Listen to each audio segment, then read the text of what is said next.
This is the Can Crushers Wrestling Podcast. The following contest is scheduled for one fall. Let's go nuts! It's Jimmy Nuts! Right out of the door! With your hosts, Mark Martinez. Because I'm the Mark, and I'm awesome! The Guru. Today I'm going to break it down for all you simpleton sweat hogs listening out there in Can Crusher Nation.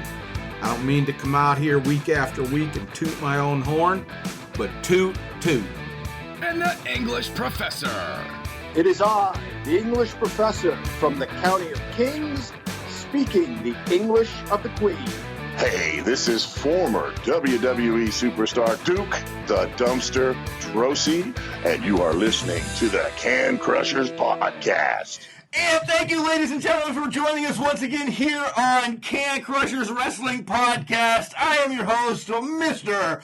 Mark Martinez. In studio with me is the glorious one, the Guru, Chad Peretta. And I don't know, you're less than a tea-sipping bitch right now because you have another frou-frou drink in the luxury office. The English professor, Mr. John Padlano. Guys, I'm kind of a little stoked this week. I love Ask Can Crushers. I want to get through wrestling and get right to Ask Can Crushers, and that's how I'm excited.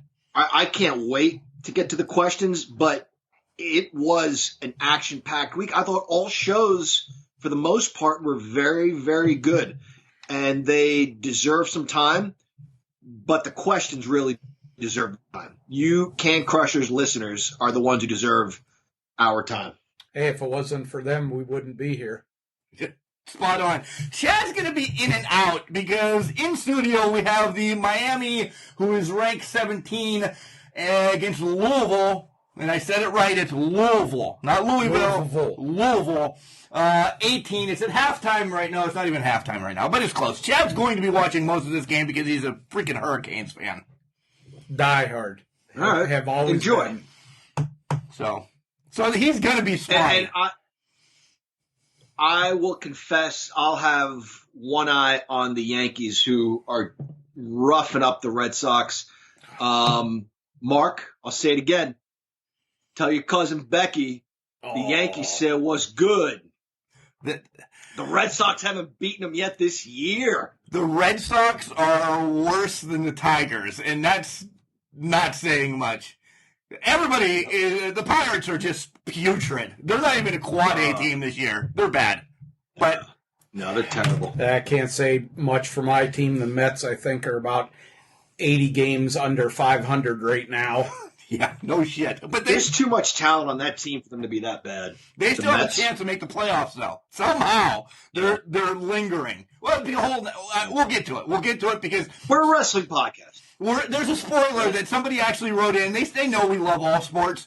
There's a question concerning baseball, so we'll get to that when we get to it. I can't wait. Okay. There's a spoiler. All right, let's start with AEW, and then we'll just follow up and cover all WWE in the after AEW. Good. Yeah, good. Sounds good. Sounds great. All right. Highlights real quick. Jurassic Express took on FTR. Bucks came to the ring right off the bat, and I'm like, what the hell are the Bucks doing out here? They super kick Mike Posey, the referee, not the singer.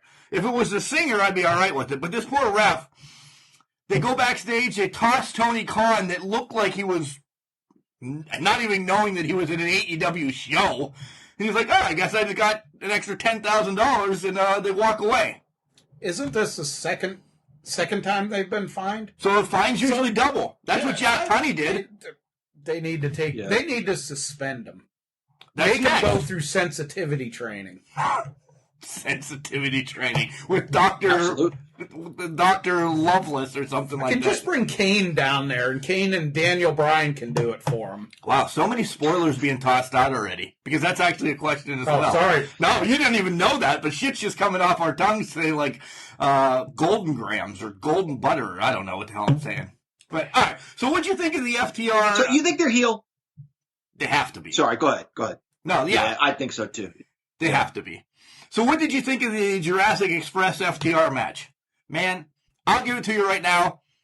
There's times that Jurassic Express looks great, and then there's this week. I just couldn't get behind them this week.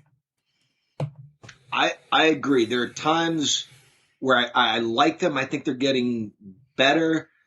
We've talked about this. I would like to see, and I know it's different times, but I would like to see an Andre the Giant, Superfly Snuka kind of team up. Let the little guy do the high-flying stuff. I know Luchasaurus is a great athlete, but I want to see him clean house. I just want to see him bump guys around and not slap his ass every time he throws a kick or a punch. Yeah, they're for him to be looked at as a monster and everything with his size and that, he needs to be kicking the shit out of people. Yeah, and he's not. He's and like John said, have Jungle Boy be doing the high flying stuff. Probably have him taking the extended beat down and stuff like that. But the problem that I see with the Express right off the bat, whether it's FTR or anybody, they don't build any matches for them. They haven't in a while. And you can't, you throw somebody, okay, you have an FTR who's probably the best tag team in wrestling, arguably.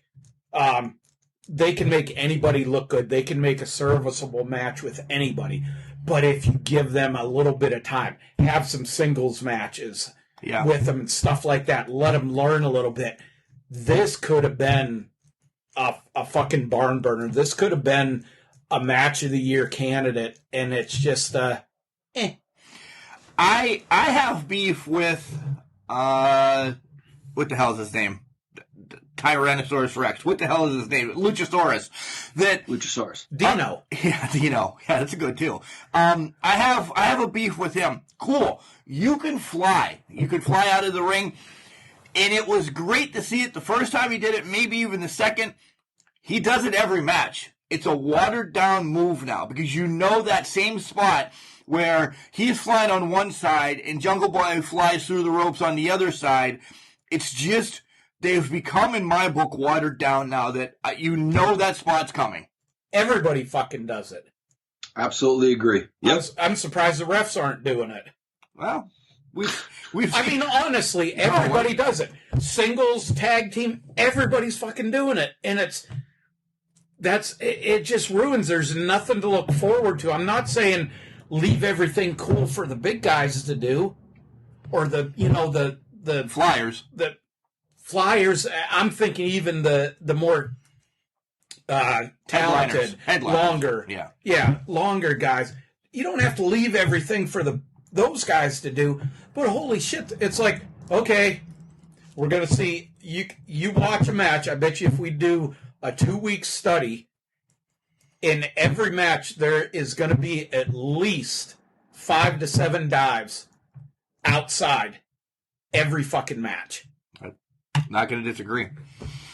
FTR finds a way to win, and that's what champions do. I love the way this match ended. That they just rolled them up, and both Telly and I don't know which one, maybe Cash, kind of was holding Dash down to, Hardwood down to get the pin. Great. You can't say anything bad about them. They're working. It's just what they're working with that they have to put that extra shine on, right? For sure. Next, we see Matt Hardy laying in the back. Just a quick spot. He was beat down. Private Party doesn't know what happened. Jericho and Hager walk by and they say, "Hey, Private Party, see you later." I didn't know this match was going to happen. I don't know if it was just supposed to be added late in the day that you get to see Private Party against Hager and Jericho. And, man, I got some shit to say about that. Yeah, it was announced last week. Okay. Yep. Nothing from John. Okay. No, AEW kind of does this sort of stuff, right? Yeah. You cut away to the back and something happened. It seems like it's an old WWE technique, I think. Probably. WWF. Like from way back in the day. WWF. WWF. Yeah. Yep. We get Kazarian against Hangman. I love this match. Probably up there as match of the week. I just can't wait to see Hangman get this push that he's tag team champion, whatever. He just lost it. I want to see his solo career take off because he's my Barry Windham right now, and I love the guy. Yep. Yeah. Great matches tell great stories, and that's what this one did. I like that Kazarian was aggressive. Probably doesn't have a beef with Hangman Page, but also doesn't care that Hangman Page is having his own personal issues. It seemed like whatever Page did, Kazarian had an answer. Again, just told a very good story of a guy who's kind of down on his luck right now, lost a championship recently, trying to find a new identity or trying to reestablish who he is. And there's just another guy across the ring that wants to win a match, doesn't give a damn about this guy's problems. Great match. I agree. This was the match of the night for me. Yeah, great match. These two are familiar with each other from their time in Ring of Honor. And they had, good matches there. Of course, Adam Page, that's when he was breaking in and wearing John Deere caps and shirts down to the ring. Still is a great guy. Met him in his rookie year. Him now, this is a time for a push for him. Yep. When Jericho, he went against Jericho for the inaugural champion. Yeah, that was not his time. Now, as soon as he fucking snaps and beats the ever-loving piss out of Omega, fucking push him. Yep. Push him. And I cannot wait. You're going to hear me, John, when this shit happens. I'm going to be jumping up and down and screaming when he snaps and just... I just want to see the absolute worst beatdown in wrestling history. And I want to see this. John, you're the only one that's going to hear him. Not Can Crusher Nation, not me, not my son or my wife. Everybody's going to hear me, but John will know who the fuck it is. Oh, okay. I was wondering why you just had it. Just John, you just have to listen to Chad. Yeah, that's all. Because I'm further away than you guys. You're like just a few houses down. You and Kelly and Ethan are just a few houses away from him. Right. I'll hear him all the way out here in Pittsburgh. Mm-hmm. What's the bigger story here, guys? Because Kenny Omega was on commentary, still speaking highly of his former partner, or still his partner.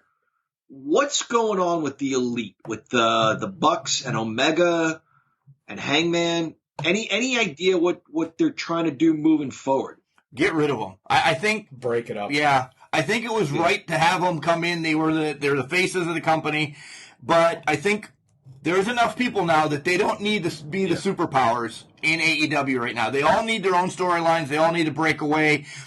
And what's better than a reunion in maybe 3 years?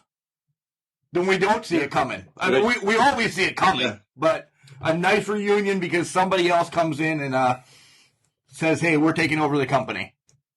And look what other talent might come in. There's NWA, MLW. Yeah. Look at the stuff that's going to happen. This is a time to break them apart. The fans weren't really, to be honest, behind them as the Elite. The only reason Omega got over is because of Page, because they kind of, I don't even want to say he got over. But, that's the only reason that Omega's just not liked. No. Him and his fucking fancy dancing finger bullshit. In an era where everyone ducks the clothesline, it's a lariat that wins the match. Yeah. I was glad to see that. MJF takes on Sean Dean. We don't know anything about this guy. This match lasted less time than it's going to take us to describe it. Yeah. And Wardlow disposes of him. MJF gets on the mic, says he wants to be part of a wolf pack now.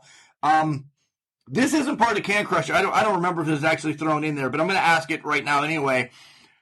Is that a tease, or are we going to see MJF go with somebody? Is he going to get a clan that maybe we don't know? Maybe there's a free agent out there that then they off the radar for a while, and he brings in some of his homeboys. There was that interaction maybe a year ago or so, I don't know, with Chris Jericho, where they were kind of making fun of each other, but then Jericho says, "Do you want to be a member?" He's like, "I don't know. Do you want me to be a member? I don't know. Do you want it?" And it just went back and forth. For way too long. That was pretty funny. Yeah. Yeah, it was too long, but it was funny. I don't know. When two guys are as cool as MJF and Chris Jericho, can they coexist? I think he fits that group, but at the same time, he may be too big for that group. Yeah. I think he brings in some people from MLW. Hammerstone. That was the first one that I was thinking of. Hammerstone. You got Bulldog. Yep.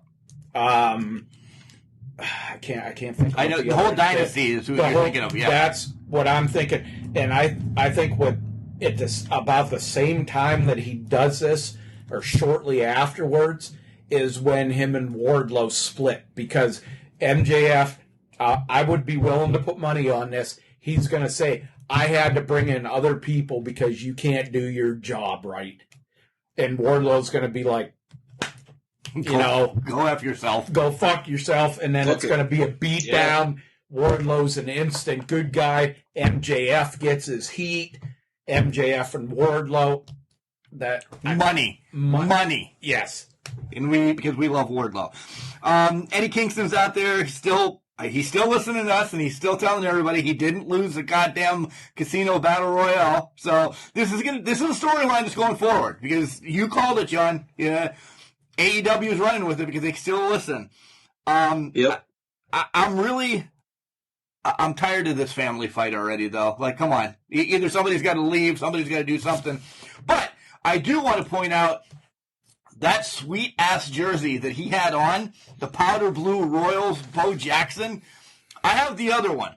I have the home one of Bo Jackson. One of my all-time favorite baseball players, Bo Jackson.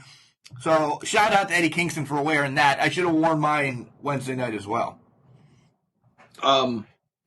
Yeah, that broke my heart that he was in a Kansas City Royals jersey. He's New York through and through. What was it, number 16, wasn't it? Yeah, Bo Jackson was 16 for the Royals. Was he? Okay. Because when I looked it up, this is what really broke my heart. I'll be honest, I wasn't sure this guy, Buddy Biancalana, played for the 85 Royals. I kind of remember that name, but he was with them when they won the World Series. What's heartbreaking about that is the Yankees won 98 games that year and missed the playoffs because the Blue Jays won 100. And there was no wild card. Right. And the Yankees, they kicked the shit out of the Royals all season long. Won like 10 of 13 or 11 out of 12, something like that. And then the Royals beat the Blue Jays and then beat the Cardinals in the World Series. So the fact that he was wearing a Royals jersey from what I thought was about 1985 really hurt my feelings. Eddie Kingston, I don't know, man. I'm going to be honest. He's like me, John. I have every team but four. Yeah. I wear people that I like. Like of course, I have Pete Rose from the Reds. I have Raleigh Fingers from the Padres, the Mustard and Brown. I have some sweet ass jerseys that I don't like the team, but I like the player. Right. And you're saying 16 was Bo Jackson? Yeah, guaranteed, because I have the same jersey. Yeah, I can respect that. I can respect that. Yeah. Okay. I think this thing with Kingston is another build to somebody coming in.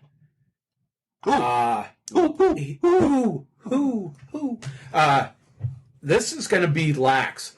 This is going to be Homicide and Hernandez coming. They're opening to come into AEW because neither one of them are active on the wrestling scene. No. But they're in shape. They're constantly training. Their AEW is, I swear, I just have that gut feeling it's going to be a lot of new factions. It's going to be, I loved Homicide and Hernandez, especially Hernandez. If Dixie Carter wouldn't have screwed the fucking pooch in TNA, they'd probably, she'd probably still be involved with it. But she dicked it up with him, and that's why he left. Dude is in incredible shape, both of them. This is going to be a lax reunion. I'm all right with that. LAX. Yeah. Yep. Next matchup was outright fucking horrendous. Private Party against Jericho and Hager. Once I saw Hager do the silly string, put them on, wait for him to come back, bounce around, I fast forward the rest of the match and I don't give a shit who wins. I know who won, but I could give two shits about this match. Let's not spend a ton of time on it because it was fucking garbage. I'm a fan of the Private Party. I liked them at first. Then I thought, man, it's a little bit of too much chaotic business in the ring. They've toned it down a little bit. I think they're a very good team. Jericho's a star. He's been at it a long time, guys. His best days are behind him. I think that's clear. Jake Hager has a good look. That's it. Yeah, this was not a good match. I'm sorry. I love this program. I love this brand. Weakest match of the night. Yeah, I had zero interest in it. I don't even know who won. Team Jericho wins, of course. It was Judas Effect, yeah. Yeah. Evil Lise with Diamante is going to take on Thunder Rosa for the NWA Championship. I like this match. This was a hell of a hard-fought match. Thunder Rosa, my girl, waving that flag all over the place. Afterwards, Diamante jumps in because there's backstage heat between those, and Shida comes in and makes the save. And we have both champions against Evil Lise and Thunder Rosa. Diamante and Evil Lise take on Thunder Rosa and Shida this coming Wednesday. I can't wait for that. That's one of the matches that I'm ready for. Yeah, this was a great match. There's a lot of shit behind the scenes now being said how Thunder Rosa was kind of thought Evil Lise was no selling her some of her stuff that she should have been. Thunder Rosa being a very stiff wrestler. This match was fucking good. This was good. Evil Lise smoking hot. Met her at WrestleCade last year, and she can wrestle. They need to keep her. And I'm sorry, what was the other? Diamante. Diamante. They need to keep them in wrestling in AEW, however they do it. I agree. I yes, wholeheartedly agree with that. Yeah, not Rosa's best match that I've seen. Certainly very good. I don't think she can have a bad match. To your point, Chad, I did not read any of that, but I can kind of see what you're saying. It looked like some of those shots were stiff. I think Rosa kind of works stiff with the forearm shots and the chops. She hits pretty hard. And there were a couple of head-scratching moments where I was like, Evil Lise didn't seem to react to that. So I'm not sure what was going on. I'm not sure if they were trying to one-up each other, if there's some sort of beef between them. Nevertheless, it didn't affect it to a point where I thought, oh, their egos are getting in the way of a very good match. Still a very good match. And, Mark, as you said, I am so looking forward to this tag team match next time. Yeah. Kip and Miro are in the back, just getting ready for the bachelor party. I still hate that they put Rusev with Kip Sabian. That's all I have to say. Does he turn on him? He's got to. Does he almost immediately turn on him and do something like, I'm not doing another stupid fucking wedding angle? Or let me say this. Do we find out, and I don't know if he'll do this, just to make fun of WWE, do we find out that Miro actually slept with Penelope Ford at some point? Lucky bastard. I think they take this slowly. I think they want to test the waters with this. I kind of like this group. I don't think he breaks away from them anytime soon. I think any chance they get to throw it back at the WWE, I think they'll take. So I think they run with this story for a little bit. Okay. Archer and Jake. I don't think it's building towards any sort of quick breakup. Sorry, go ahead. Okay. Archer and Jake comes out, and I don't know if they put the echo on. This is my critique of the night, communications-wise. Jake was mumbling. There was an echo that's never been before at Daly's place that you couldn't understand what the hell Jake was saying until he finally called out Team Taz. You're going to have Team Taz and Archer taking on Moxley's group. So Moxley kind of makes his way out. He's jumped by Cage and Ricky Starks. Big Will Hobbs comes and makes a save, and then once everything clears out, John, Chad, you both have called this, that Mox calls for his boy. They might hate each other, they'll have death matches, but he calls for his boy Darby to be on the show next week and be his third. I'm excited about this, too. I'm excited about AEW next week already from these two matches. I'm totally with you. I like this program. I like Taz coming out and asking for a title match for Brian Cage. What's different here is there are definitive, and I've said this on the show before, AEW has definitive good guys and bad guys. It sometimes feels like we're on repeat on this show, but if you look at a WWE show, we talked about that women's program they ran for a while with Charlotte, and you had Nia in there, and the two girls from Australia that they just split up, the Iconics. Peyton and the Iconics, thank you. And there were just all these women involved, and I remember asking you guys, name one good guy in this program, and there just wasn't one. Everyone's kind of a badass, but AEW's done a really nice job of establishing good guys and bad guys, that when two bad guys face off, you're like, this really means something. So Archer, the potential for Archer versus Cage is pretty exciting. Yeah, that would be a hell of a match. Those two guys, they could be as stiff as they wanted to, and it just beat the shit out of each other. To what John's saying about if you build it properly, it'll work. If you don't, it's a shit. Go back to Midnight Express versus Tully and Arn for the World Tag Team titles before Tully and Arn went to WWF at the time. It just didn't, you could see him, you'd have him in the Crockett Cup. It just, type feeling, but they built that up. Little chides in from Dillon and Cornette, then, other little things, and then it just fucking blew up. And it was, if it would have had more time, I'll say it would have been on par with the Midnight Express, Rock and Roll Express feud. Yeah. Because all four of them were that fucking good. Proper build-up, proper storytelling gets people involved, not just Jurassic Express against, fucking us, the Midget Twins this week on wrestling.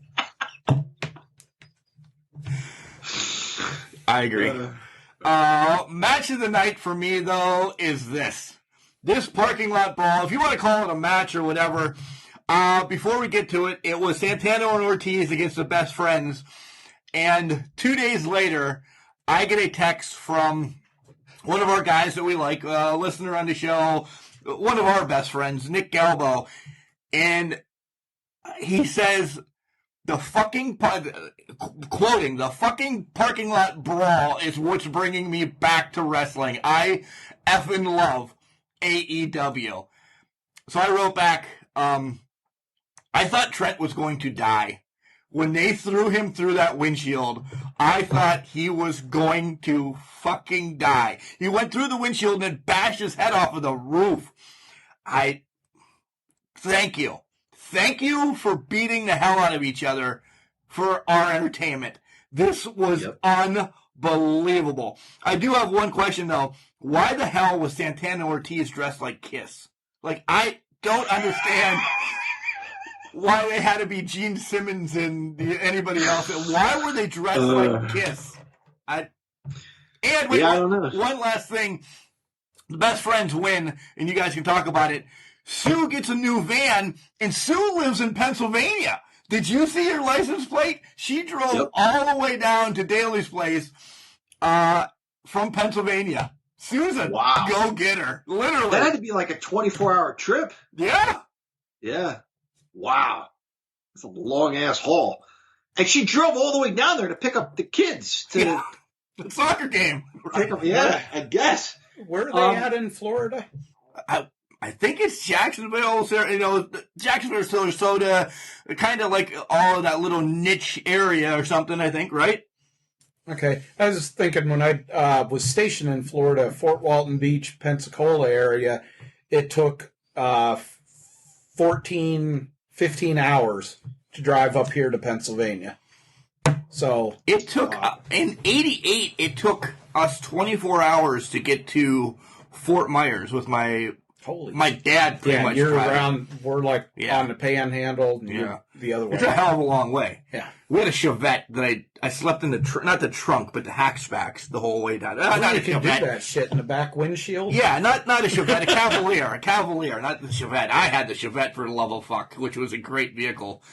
Someday maybe we can tell you stories about that. But all right, the match was brutal. It was awesome.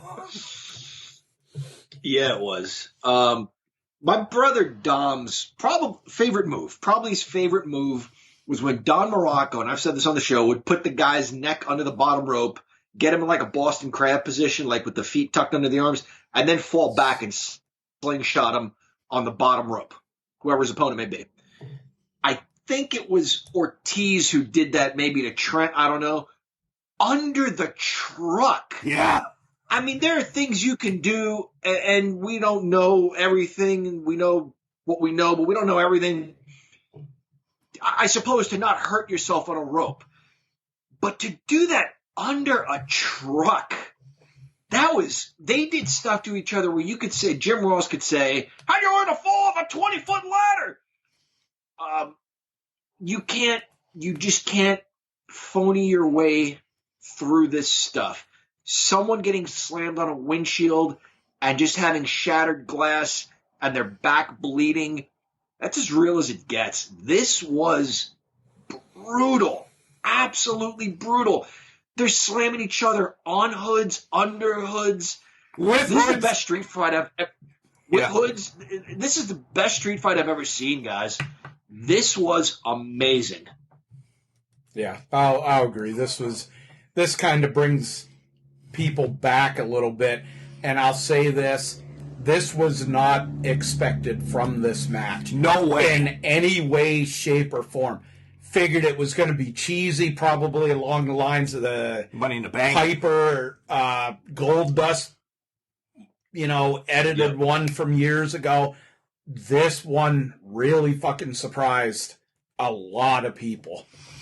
All right, let's transition over to NXT real quick. Great show from AEW. We're going to pick up the pace here. The middle finger from the mom as she pulled away, right? The middle finger from the mom as she pulled away. Sue. So good. Address her properly. Sue, that's it. Yeah. Sorry, Miss Sue. I apologize, Miss Sue. That was so good. We'll pick up the pace in the WWE aspect because NXT was good. I liked NXT too. And I think my match of the night was Shotzi and Io right off the bat. They brought it instantly. I love these women. I've seen Shotzi and my son, by the way, happy birthday yesterday, Ethan. Big 1-4. Happy birthday, Ethan. Love you, buddy.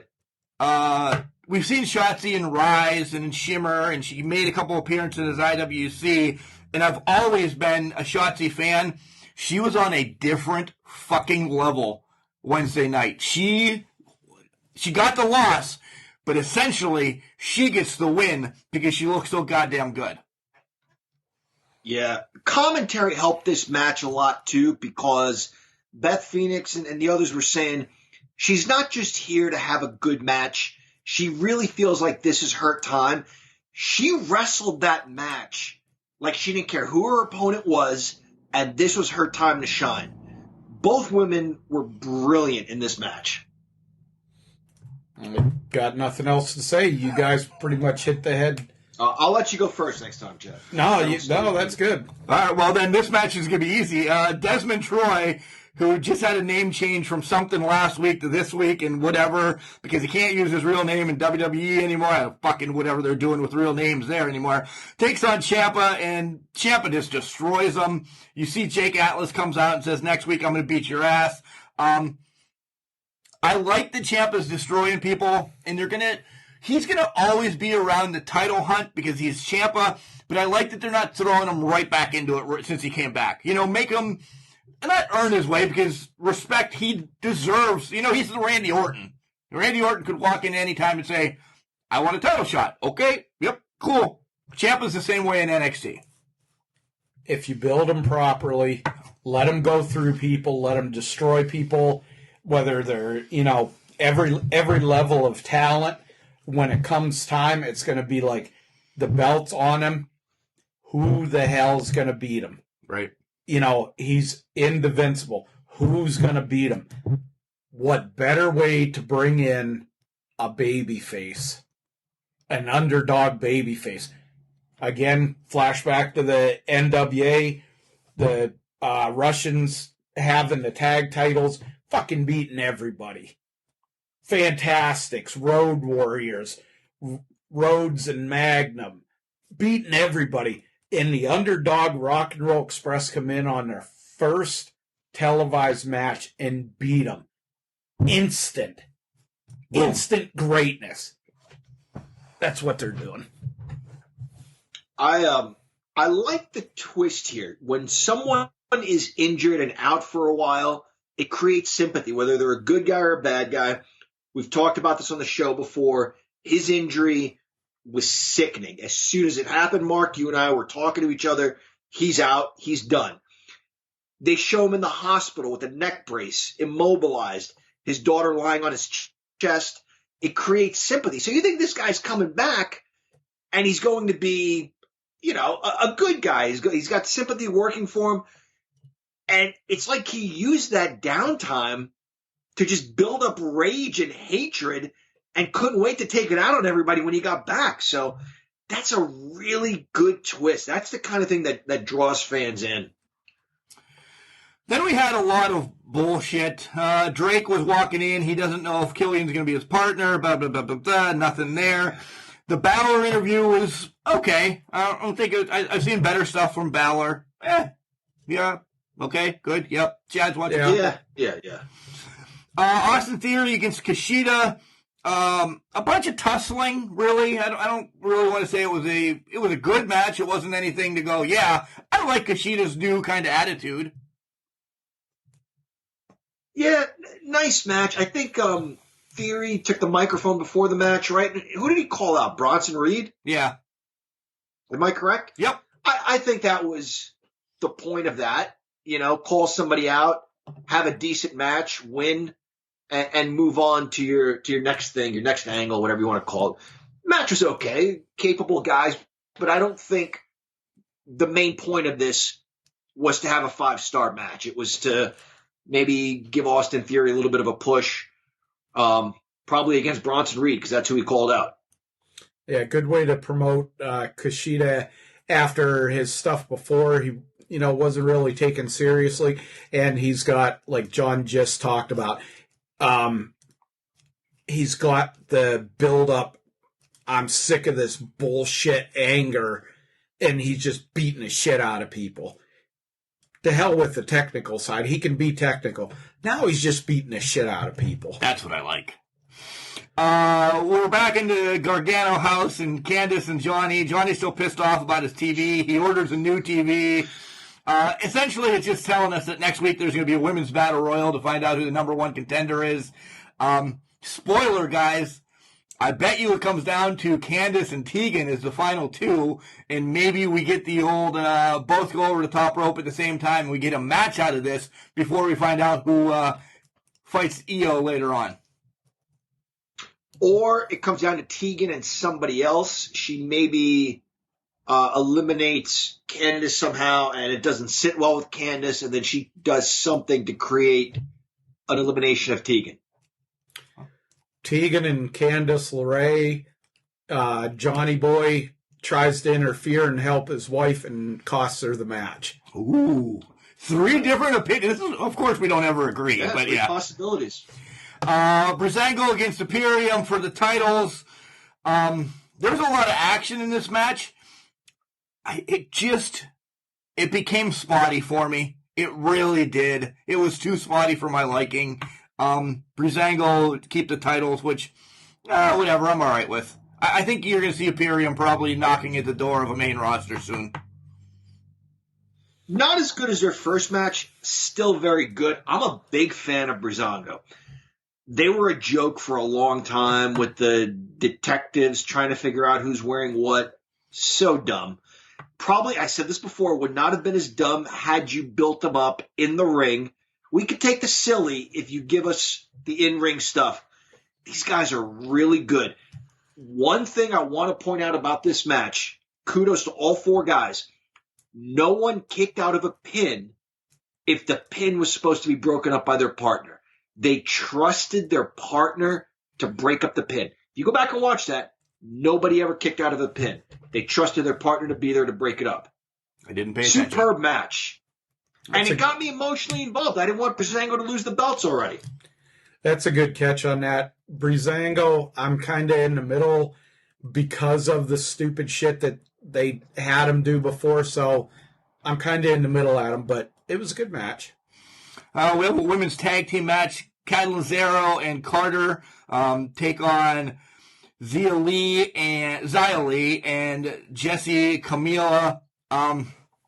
It's apparently Xia Li doesn't want to give respect to anybody. This is setting up something because I don't know. It just ended weird, and she just walks out when they're all trying to be buddy, and I don't know. I'm a big fan of Casey. I love Catalazaro. That was her match to shine, and she really did. I thought she was really solid in this match. Casey Catalazaro, really well done. We've seen her come up, Mark. Yeah. We all have, all three of us, but yeah. Good match, bringing up new talent, introducing them slowly without fucking shoving them down our throats. Tegan responds to Candice, nothing really. I mean, we already got what was coming, but if you guys want to talk about it, go ahead. Chad's laughing about it, so. Tegan is as cute as could be. She's like the button? She's like the girl next door button. She's that cute, and her accent is great. The comment that fucking had me laughing was, "Oh, your husband's bitching about his $200 TV." Jesus. Where's he getting a 65-inch TV for $200? That's what I was saying. 4K plasma. I mean, is this shit off a Wish or what? I don't know. That's it. Interesting segment. Tegan said, you want a lackey, but I thought we were actually friends. Again, this just speaks to wrestling in general. They could say so much more with so much less. You wanted a lackey. I thought we were friends. Those two sentences are the whole story. Everything else is just filler. And wrestling across the board needs to run a leaner show. But still a very good show. Very, very good show.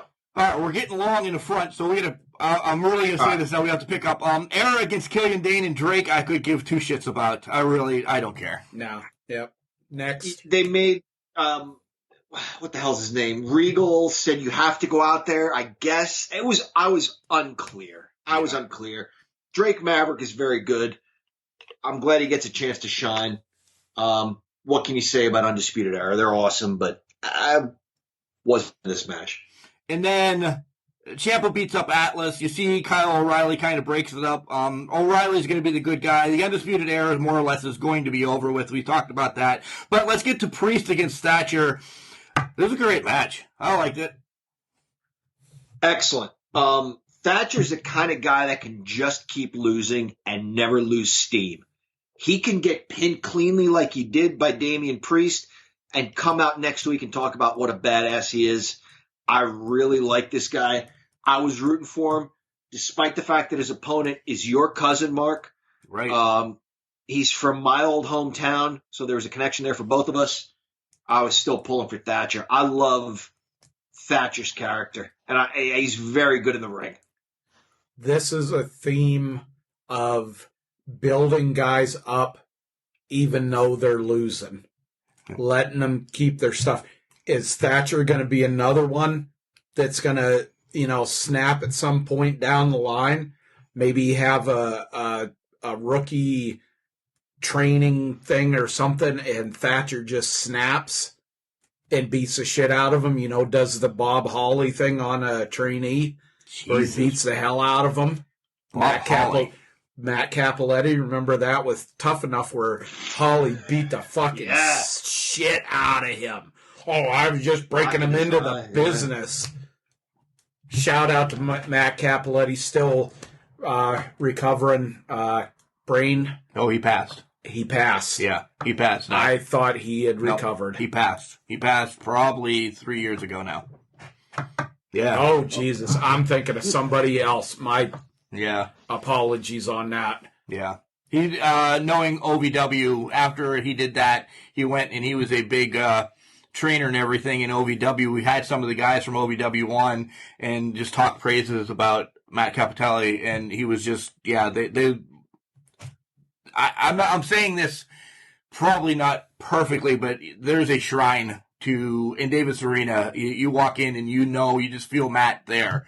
So, there's a touchdown by Miami, so Chad's going to be Run, motherfucker! Okay, he got in. Whew. Miami and Louisville. I'm pulling for Louisville, and Chad's going to be hating me. All right. Guys, I'm going to tell you right now, the end of the week has been crazy with my son's birthday and everything, so we kind of just we've just been going roughshod. I legit fast-forwarded through SmackDown. The only thing I want to say about that is I love the whole Sasha and Bayley thing. That's all I could bring up on SmackDown. But, John, you said otherwise it was bullshit. But in general, everybody bring up 3 things they want to talk about the rest of the stuff from WWE. And, John, you can go first. Okay. From SmackDown, I like the Samoan storyline with Roman and whichever Uso it is. I know they're going to be facing each other, I guess, next Sunday. But I like the fact that they're kind of working together. It's still a little unclear. I'd be curious to see where it goes. When my son plays with his figures, he's had the Samoan Shield for a long time, and it was Roman and the Usos. So maybe that's what they're going to do with that. Other than that, man, SmackDown was forgettable. I don't know that I can think of 3 things. There's one. The other thing is the cage match on Raw between Seth Rollins and Dominic Mysterio was very, very good. That kid, Mysterio, is something really special. I've been saying this every week. He really is. He told a good story of a kid who knows he's outmatched but is going to try to win. Hits a move, tries to escape. Hits a move, tries a pin. The right guy won. A couple of the curb stomps or whatever. The only thing missing from this match, and it's not their fault, I needed blood, and I needed blood from both guys, and let me tell you why. So that when Seth Rollins leaves the ring bloody, he knows he's been in a fight. It would have been more effective if he said to Seth's mom exactly what he said. Good job raising him. Hope you do a better job with her. If he were bleeding. It would have been like when Rocky punches Drago, and Drago's this invincible guy, and he's like, holy shit, I'm bleeding from this guy. It would have been the same underdog story, and I needed Dominic fucked up. I needed that to show that he's willing to spill blood for his family. Again, they don't do that anymore. No fault of their own. With what they were given, excellent match. The best part of either Raw or SmackDown. Okay, SmackDown, Alexa Bliss in skirt. Nikki Cross. No, Alexa Bliss. Oh, yeah, she was in a skirt. She smoking. Okay. The whole Samoan line, what they're gonna do with this, this is gonna cement Roman Reigns as a prick. He is gonna screw his cousin over, whether it's the Ric Flair cluster twist or a straight kick in the nuts or something. This is where they're gonna give Roman more of a seed for being an asshole. Good. Go to the Dominic Mysterio, Seth. Like John said, this was pretty much the only thing that was useful on Raw. I think eventually the turn for Seth back as a good guy is going to involve him saving Dominic's ass from somebody. Samoa Joe. From somebody at some point. I think that's where they're heading with this, because if you notice, Rollins is asking for these matches off the record in real life because he's loving working with this kid. Regardless of how shitty they've been with Rollins, this Monday Night Messiah crap and everything. Rollins has the stroke, and he is that damn good. For him to be wanting to wrestle Mysterio and all these different things, take the punishment, give the kid what he's, most guys wouldn't, says a lot. I think that's where they're building, that Seth is going to save Dominic's ass at some point from somebody. My big beef, and it's going to be wrapped up quick. You invite Shinsuke and Nakamura and Cesaro over to Raw to have this thing with the Street Profits, and then it's just pretty much washed away. I thought you were going to get a cool match at Clash of Champions, or I know something can still happen. There's been talk that we said that tag team titles should be unified, and now you have Shinsuke and Cesaro taking on Lucha House Party, or I don't know, Puppy Pound Parade, or whoever the hell at the Clash of Champions. This is a perfect spot to do something like this, and they just shit it away. All right, that's it. That's it, because we're at the 50-minute mark. So let's do Collar and Elbow quickly this week. Collar and Elbow, you go there, you buy some cool-ass shirts. John's got his Shad Gaspar shirt on right now. Absolutely. Use the promo code CANCRUSHERS. It'll save you 10%. All one word, capital C in can, capital C in Crushers. Again, save you 10% and you help out the podcast. Guys, you're not allowed to say anything else, because right after this is coming back with my favorite parts of the show. I love Ask Can Crushers. We need to do this more, but it's nice that we only do it once a month because I get super stoked, and the fans fucking brought it again. Here comes Al Snow. Wrestling. A love and a passion we all share. I've started a wrestling brand. The wrestling brand. A brand founded on the aspects of wrestling.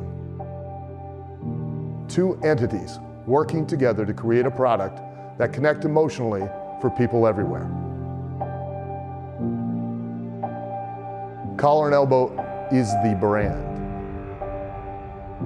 Passion and love for wrestling is the drive.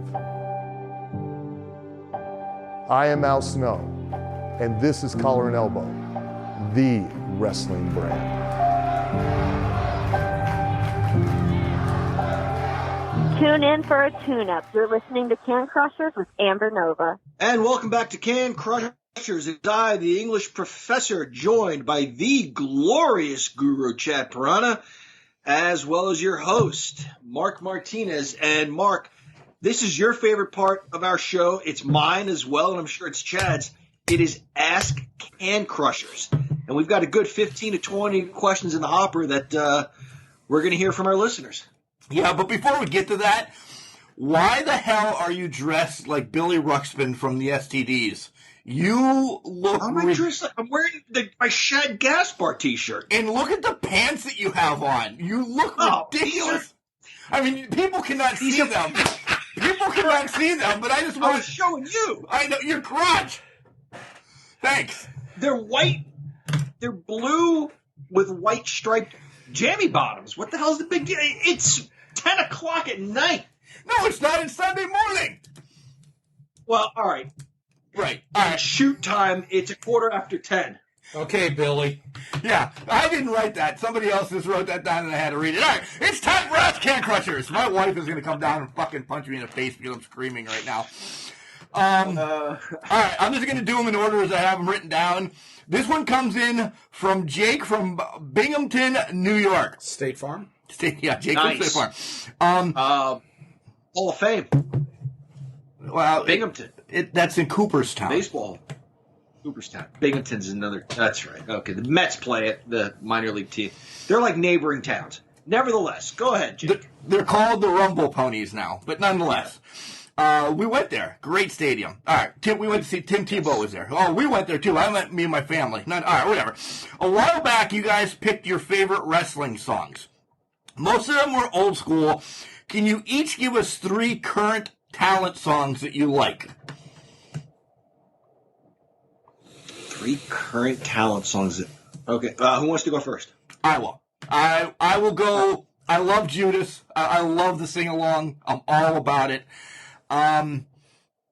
Private Party. No, Best Friends. I love that. I'm all about Best Friends now. Even this came in before the match this week. I love the Best Friends. And guys, I've always loved this song. I love Sasha Banks's. I really love Sasha Banks's. The new little twist. It's just Snoop fucking Dogg's in it. I love it. Yeah. Not just saying this, you stole two of mine. I think you look for immediate, I don't know if recognizability is a word, because recognition is not the right word. But as soon as you hear it, you recognize the star. So Chris Jericho, immediately you recognize that that's his song. Sasha Banks came to mind. That's two. And somebody else, I want to go with something that as soon as it hits, like the glass shattering or like the tires screeching for Razor Ramon. Holy cow. Before she turned, I would say Bayley's music was easily recognizable. As soon as it started playing, you knew it was Bayley. So I'll go with those three. Ricochet. I just like the music, the light. All right. Light show. Odd one. Drew McIntyre. Because we love him so much on the Can Crushers. And, he's not out a lot, but Samoa Joe. Because somebody's about to get an ass whipping. Good call. Yeah. All right. Thanks, Jake. Number two, Doug from PA. I love these. I love Can Crushers. Some people tell us where they're from, give us address, phone numbers, reach out to us. Some people are just like Doug. He's from Pennsylvania. There's a lot of places in Pennsylvania. Yeah, somewhere. Doug says, name a dream match that could have happened but never did. Wow. That's thought-provoking. I have thought about this. I knew someone would ask this. That could have happened, but did not. My old man's absolute favorite wrestler, Bruno Sammartino, against my absolute favorite wrestler, Bret the Hitman Hart. It could have happened, but never did. When Bruno came back, 84, 85, hung around for a little while, even into 88, Bret Hart was wrestling. No reason those two could not have crossed paths. To my knowledge, they never did. But that would be a dream match for me. I'm talking like World Championship era Bret Hart versus World Championship era Bruno. But it could have happened, just never did. Ricky Steamboat and AJ Styles. Could that have happened? Could that have happened? Yep. Because if you remember, Steamboat, his match against Jericho, or the couple of legends against Jericho, was when AJ was coming up in TNA. Was at his beginning in TNA. Okay. Fair enough. I don't know. We spoke about this one before, and it might have happened in the dungeon. It might have happened, wherever. But Kevin Sullivan and the Yeti? No. Yeah. Owen Hart and Chris Benoit. I don't know if they. I'm not going back into journals right now to look this up. But a big Owen Hart, when he was fighting with Brett, and when right as Benoit won the title, like that's the match. That those two guys at the top. Of course, we are all going to say when they're at the top. But I would have loved to see Owen and Benoit go. Two technical guys, two guys that can just roughhouse if you need them to. Both can high fly as well. Fly around the ring. Yeah. Yep. It did happen. And I'm sure throughout Calgary's history they may have crossed paths. Whether that match happened or not, I don't know. But that would be something to see. Yeah, it did happen in Calgary, but that was really, really close to the beginning of Benoit's career. Okay. But good luck trying to find that stuff, though, anymore. Yeah, you're not going to find it because the asshole up in Connecticut owns all that shit, and Yeah. You're not going to see it. All right. Who else is his team with it? This was, John, you brought up Kane and Daniel Bryan, or Chad did earlier in the show, and I said, wow, it's almost another spoiler, because Kate from Ohio says, since John always talks about tag team, what is your favorite odd pairing team? And then she gives us the example of Kane and Daniel Bryan, so that must be hers. So, John, let's go first. Your odd pairing team that shouldn't have been together, and they actually did something good.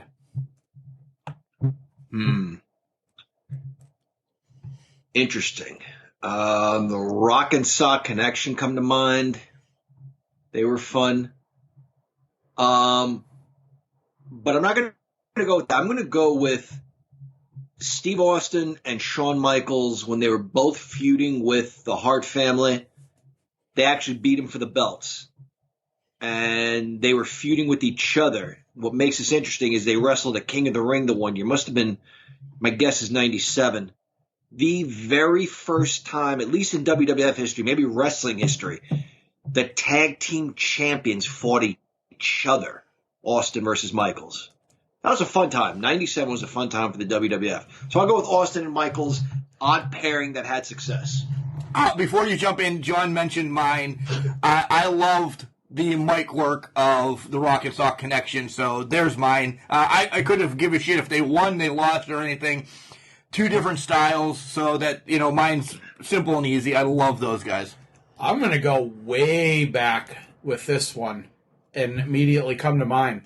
Michael Hayes and Otis Sistrunk. I'm glad you didn't say that, Otis. And no, not that Otis. Michael Hayes and Otis Sistrunk in Georgia Championship Wrestling. Michael Hayes, the Rebel Flag, the Southerner. Otis Sistrunk was a big African American. He was like Zeus type size.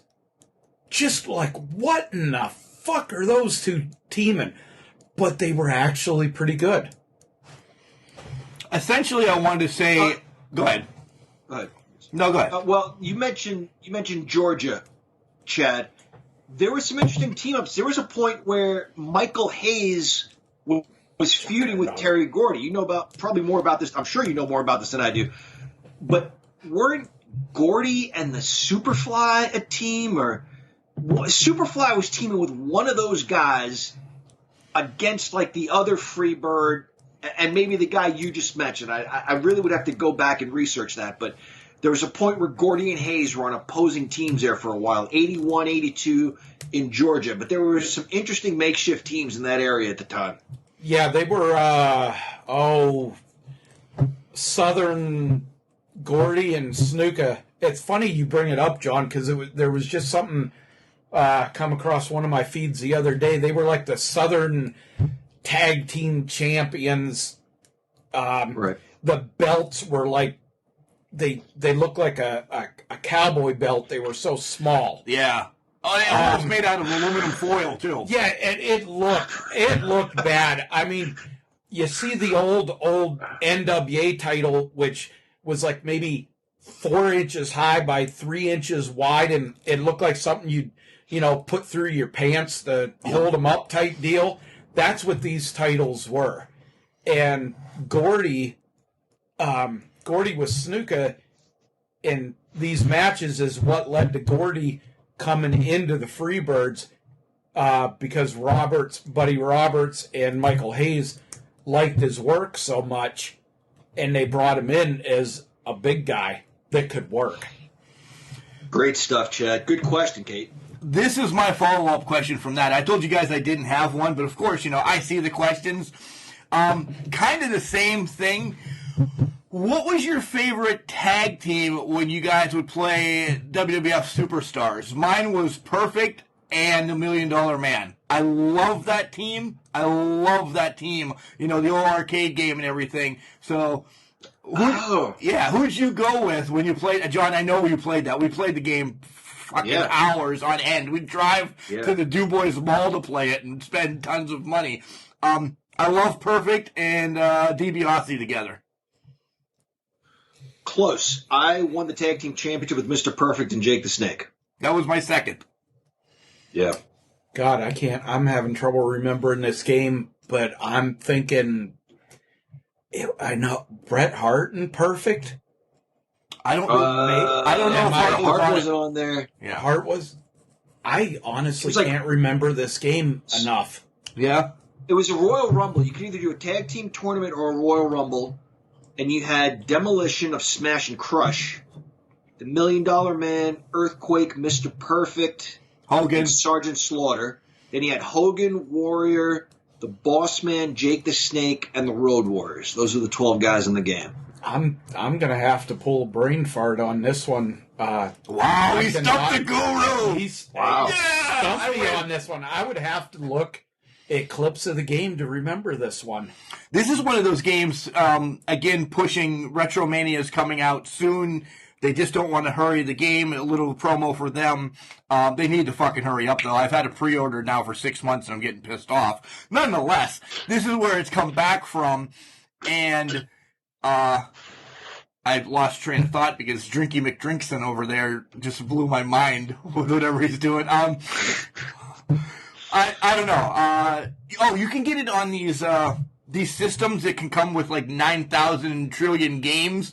They've actually released it now that you can get WWE Superstars, Royal Rumble, WrestleFest, and everything. So, all right. Nonetheless. Before you go to the next one, talking about games, have you seen the controversy with the WWE game in Tessa Blanchard? Yeah, I did. Holy shit. There's going to be some heads roll for that one. John, have you seen what we're talking about? Tell me. No, I have not. It's a new Battleground game that just came out. You see Tessa Blanchard with her arms out or whatever. It's her basic pose or whatever. Anything she really does, it's her basic pose. The one of the artists or programmers, whatever you want to call them, in this Battleground game just clipped on it. Just fucking use this. Yeah. I mean, you can't absolutely 100% say it's Tessa Blanchard, but anybody who knows this pose, it's her. And it's come up and shit's hitting the fan. Tessa's going, now I read a little bit before I came down here, Tessa's conferring with lawyers because of this. WWE has absolutely no footing on this. Their asses are going to be in the wind on this one. Yeah. All right. I don't want to go off on a tangent, but I know nothing about games. My son plays that game, and he'll have, like, Johnny Gargano from Tuesday, depending on the boots he's wearing. And I'm like, Sylvan, how do you know that's Tuesday? Well, that's what he wore against. Well, who did that? Well, somebody made him, and you can share him. That's a 2K game. That's not the same situation. That's a 2K game. We're talking about... This isn't a situation... Go ahead. This isn't the same situation where somebody made a Tessa or something. No. This is they put her in the game. It's not. She's not a wrestler, so to speak. But her picture right after she won the TNA championship of her down on her knees posing with her arms out is a clip art in this game now. Oh. Yeah. Oh wow. We'll get the video games again because, spoiler, there's another question about it, but I'm doing them in order. Ty from Altoona, Pennsylvania, says, besides the big four, now I'm going to read it how he said it to me, and then I'm going to translate it, I think, what he means. Besides the big four, what 2 pay-per-views would you say for WWE? Then he has air quotes, or not air quotes, parentheses, every other month. So I think he's saying that we should only have a pay-per-view every other month, and we agree with that wholeheartedly. But you're going to have Royal Rumble, WrestleMania, SummerSlam, and Survivor Series. There's the 4. What other 2 would you like, John and Chad and myself, to go every other month then from there on out? So save 2 other King of the Ring. So bring that back. Yeah, bring back King of the Ring. Absolutely. A tournament. Love it. Boy. I mean, they always did, like, have one a year where there's maybe a Hell in a Cell match, because there was a point where they would do Hell in a Cells like Undertaker and Shawn Michaels, and it was Undertaker and Mick Foley. So Hell in a Cell became a thing. So aside from the big four, I would like to see a Hell in a Cell match, and I would love to see the King of the Ring. I want to see Clash of Champions back, and to the degree and treated like it was when you had all the big titles defended on it. Sting and Flair, Luger and Wyndham against the Horsemen. Not as a joke pay-per-view like it is next now. week. Yeah. Next week. And I'm going to have to go with John on go back to the original King of the Ring format. I want to see some guy have to wrestle 3 times in a night. You have maybe not degrading the females, but you have a female match, you have a tag team match and a singles match. Breaking the King of the Ring up. Because I'll tell you, to me, the best King of the Ring that there ever was, no disservice to Stone Cold and the 316 being born, was Bret Hart winning it and having to wrestle 3 times in a night against Bigelow. There was nothing better than that, because you didn't know who the hell was going to win that. So IWC is doing it right with the Super Indie, huh? That's a nice little cheap pop for them. They keep that tournament going, and that's one of their biggest pay-per-views. Mick Foley would be proud of you. What? Mick Foley would be proud of you. Yeah. The cheap pops. I couldn't say any more about King of the Ring. We're all on that same page. I'm going to go the other way. When they did it right, I'm a big fan of Money in the Bank.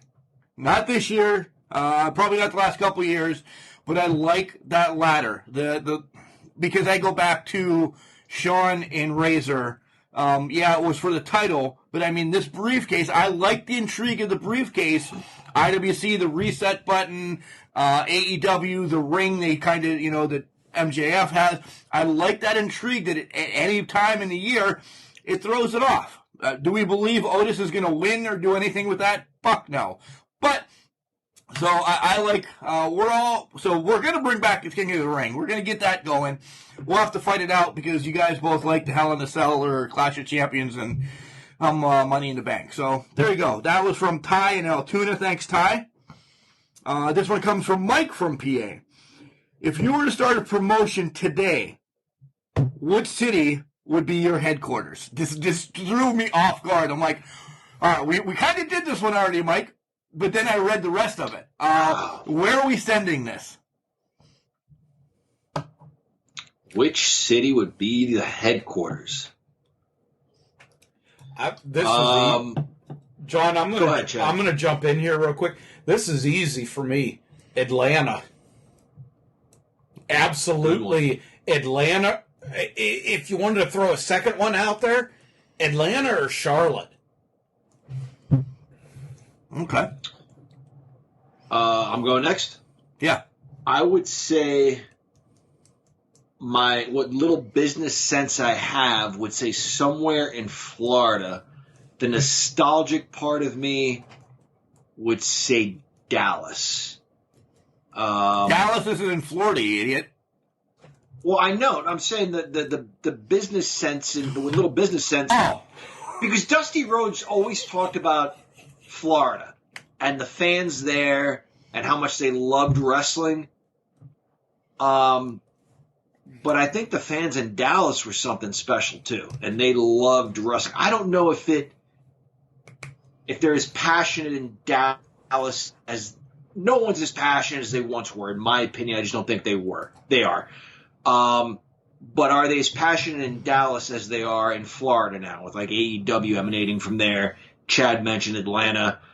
I still would go with Dallas. I would love to see wrestling resurrected in that area. And there may be a great indie promotion there. I don't know. But that's where I'd start. You guys are going to shoot me.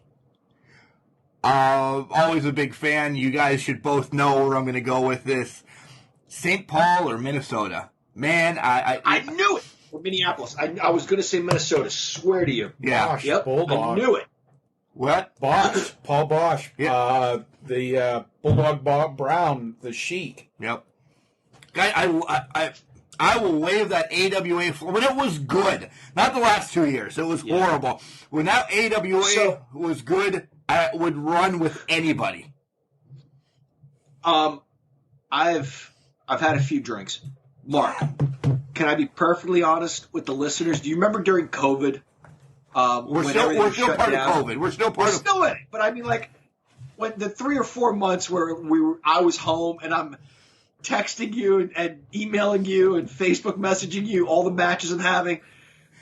Can I tell the story quickly? Yeah, of course. How I busted out the Hasbros. I busted out the Hasbros, the old WWF Hasbros, and created territories. This was unfucking believable, by the way.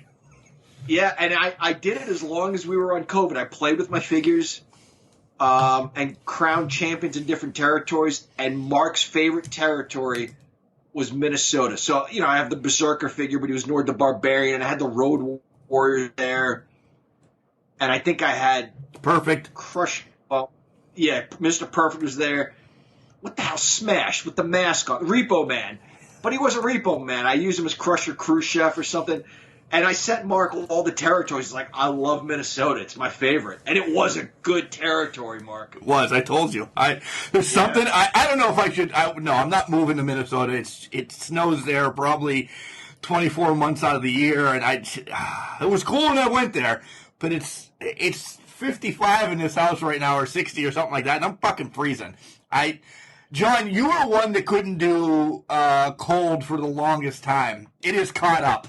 Apparently, this 6 months or so in between us, man, when I get cold, I am a bitch anymore. And it's cold in the house. So, all right. Yeah. That was from Mike in PA. Thanks, Mike. That brought up a lot of memories. This one's from Corey in Wexford. And it's kind of a little bit more on what's going on in wrestling now. What do you guys think of Retribution's main reason of taking over Raw? Who do you think is the leader, and how long will this be around? Let me go first. It'll be around for 3 weeks. Fucking Vince will forget what's going on. The leader is going to be... it's going to be Dijakovic. I really think Dijakovic is the one. Recently it says Miz is part of it, so it's going to be the young kids. I don't want to say young bucks, but the young kids. And what's their main reason? Because they're screwed over. And the sad thing is they're screwing themselves even more, because how long does this actually last? Once they take over, what more is there for them to do? They're not going to be the NWO. This is not a resurgence of the NWO. I'm done. You guys fight to go next. Dijakovic, I'm going to agree with you. I think is going to end up being the leader with this. I hate to say this, but this is going to turn into the Black fucking Scorpion from WCW. Oh, yes. Where they had, everybody from Skylo Low to King Kong Bundy fucking Jr. as a Scorpion. I wouldn't be surprised with Retribution if they bring Ole Anderson's grumpy old fucking ass back.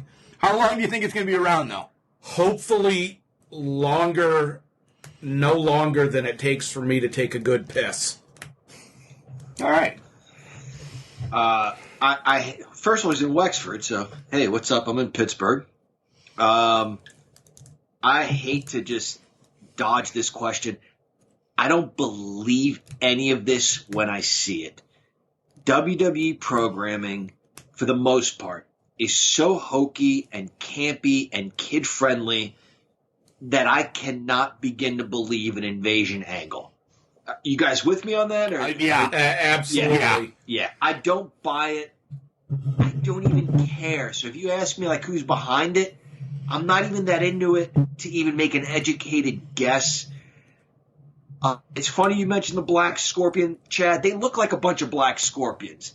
Even as a little kid, I was like, this Black Scorpion shit is stupid.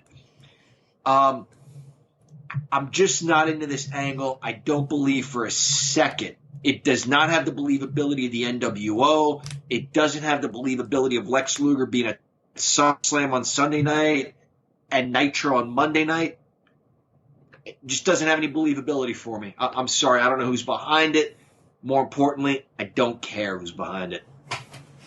I was being nice and I answered Corey. That's it. I completely agree with you. This whole storyline is bull. And I think they're going to ruin people. Come on. It's been Mia Yim's part of it, and I love Mia Yim. Chelsea Green could possibly be in it. Anybody could be part of it. I know, but John could be the fucking leader. That's why he doesn't want to answer it. That's why he doesn't want to answer it then. That's why. Well, that's why I'm dodging, yes. He's, bringing back the thing of the Black Scorpion and going to digitize his voice and everything. What the fuck? Get rid of this. I did a good Black Scorpion voice back in the day. Do you remember that, Mark? No. Sting, I was your partner in 1986. That's pretty damn good, right? That's actually not bad. Better than Ole Anderson's. Yeah. Corey, sorry we shit on your question, but send us another one next time we do Can Crushers, and maybe you'll get a real answer. We've all had several to drink, and we're just going to keep drinking and skip past you. This is from Tristan in Kentucky. What is your favorite year in pro wrestling?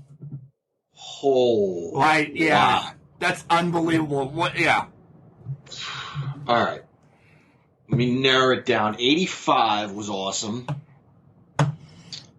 For me, I loved 85. I loved 92 because Bret Hart had some of his best matches with the Bulldog, with Ric Flair. I lost interest around 98, but I'm going to go with 97. 97, seeing Bret and Owen reconcile, Bret and the Bulldog reconcile. They were on top for a really short period of time. That spring and summer was so much fun. Yep. So much fun. I'm going to go with, as much as I love the 80s, I'm going with 97. Chad?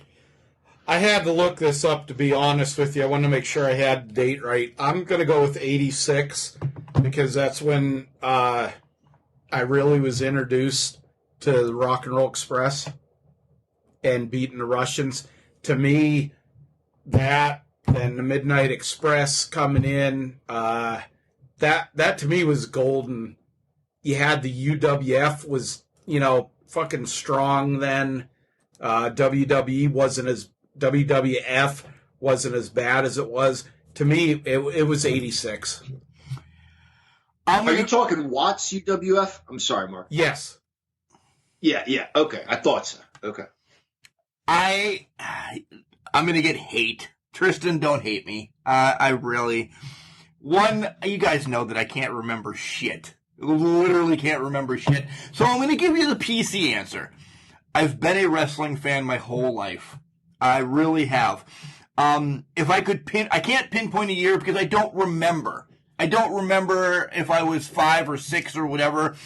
The year was when my grandfather introduced me to it. It's not because I remember that it was whoever, Ric Flair taking on whoever, whatever. But that's what gave me the love for this crazy ass business. And I say it like that. So if I was 5, I was born in 77. What is that? 82, 83, somewhere around there. Yeah. Every year is my favorite year. As much as we shit on some stuff, dude, this is wrestling. Love it for what it is. We shit on stuff, but listen, you have 3 drunk-ass idiots right now doing a podcast that you guys blow up each and every week, and we thank you for that.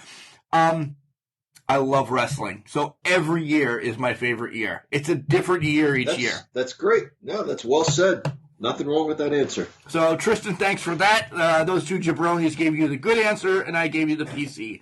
I told you when we were talking about AEW, we kind of had a question in the hopper about MJF joining a group and everything. So, Rick from Florida must have sent it over lickety split on the Wednesday or Thursday morning right after AEW happened. He says MJF joining a group. Who do you think it's going to be? We kind of covered that already, but I wanted to give Rick his due and say, hey, Rick, we were going to answer it. So, all right. And I'm going to expand, I'm going to stick to my earlier answer. I think he joins, what the hell are they called? Jericho's group. The Inner Circle. The Inner Circle. And I think eventually you're going to see Jericho step away. He's done a great thing for that company to get it some recognition. I think you see him step away. And I think you see MJF kind of lead that group in the future. I'm going to go with Chad, and I think the dynasty that is in MLW kind of trickles over, and you're going to get the Hammerstone, and you're going to, people like that. I think you're going to get that because it's a built-in feud then, because you're going to see Jericho and MJF at some day is a big payoff, without a doubt. And it's a match we want to see, right? Yes.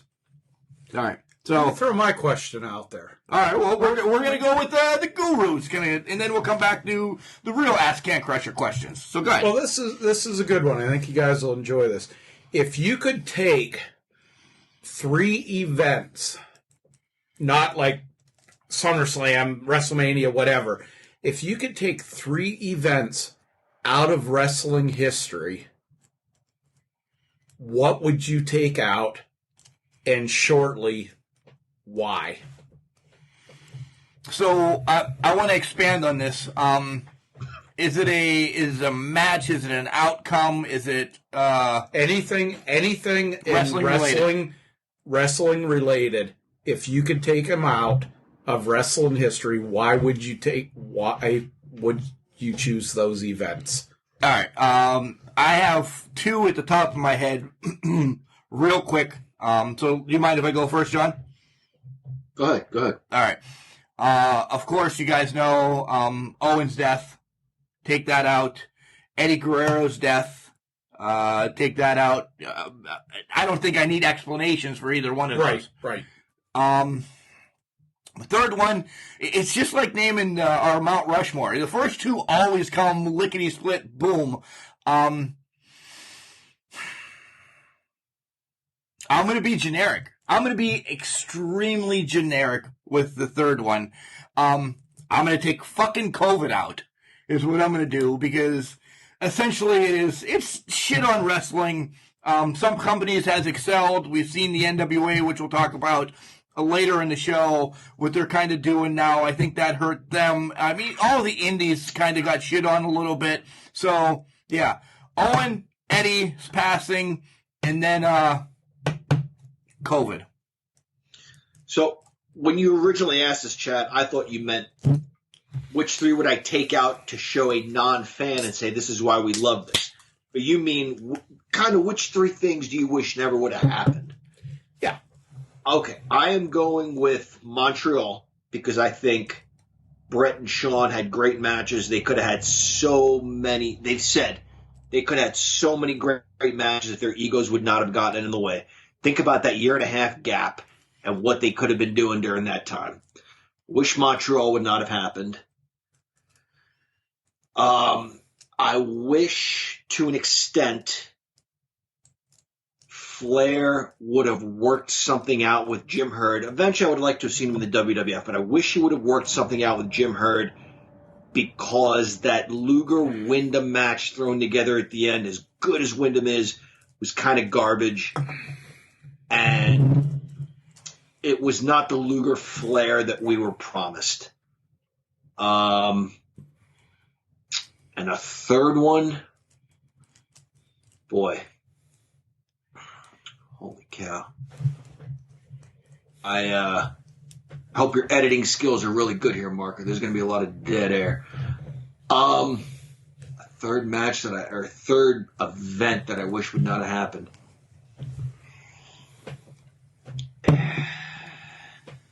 You want to think about it for a second? The Black Scorpion. The Black Scorpion was so bad. Yeah. What are yours? I got Owen Hart, self-explanatory. Chris Benoit. I think that hurt.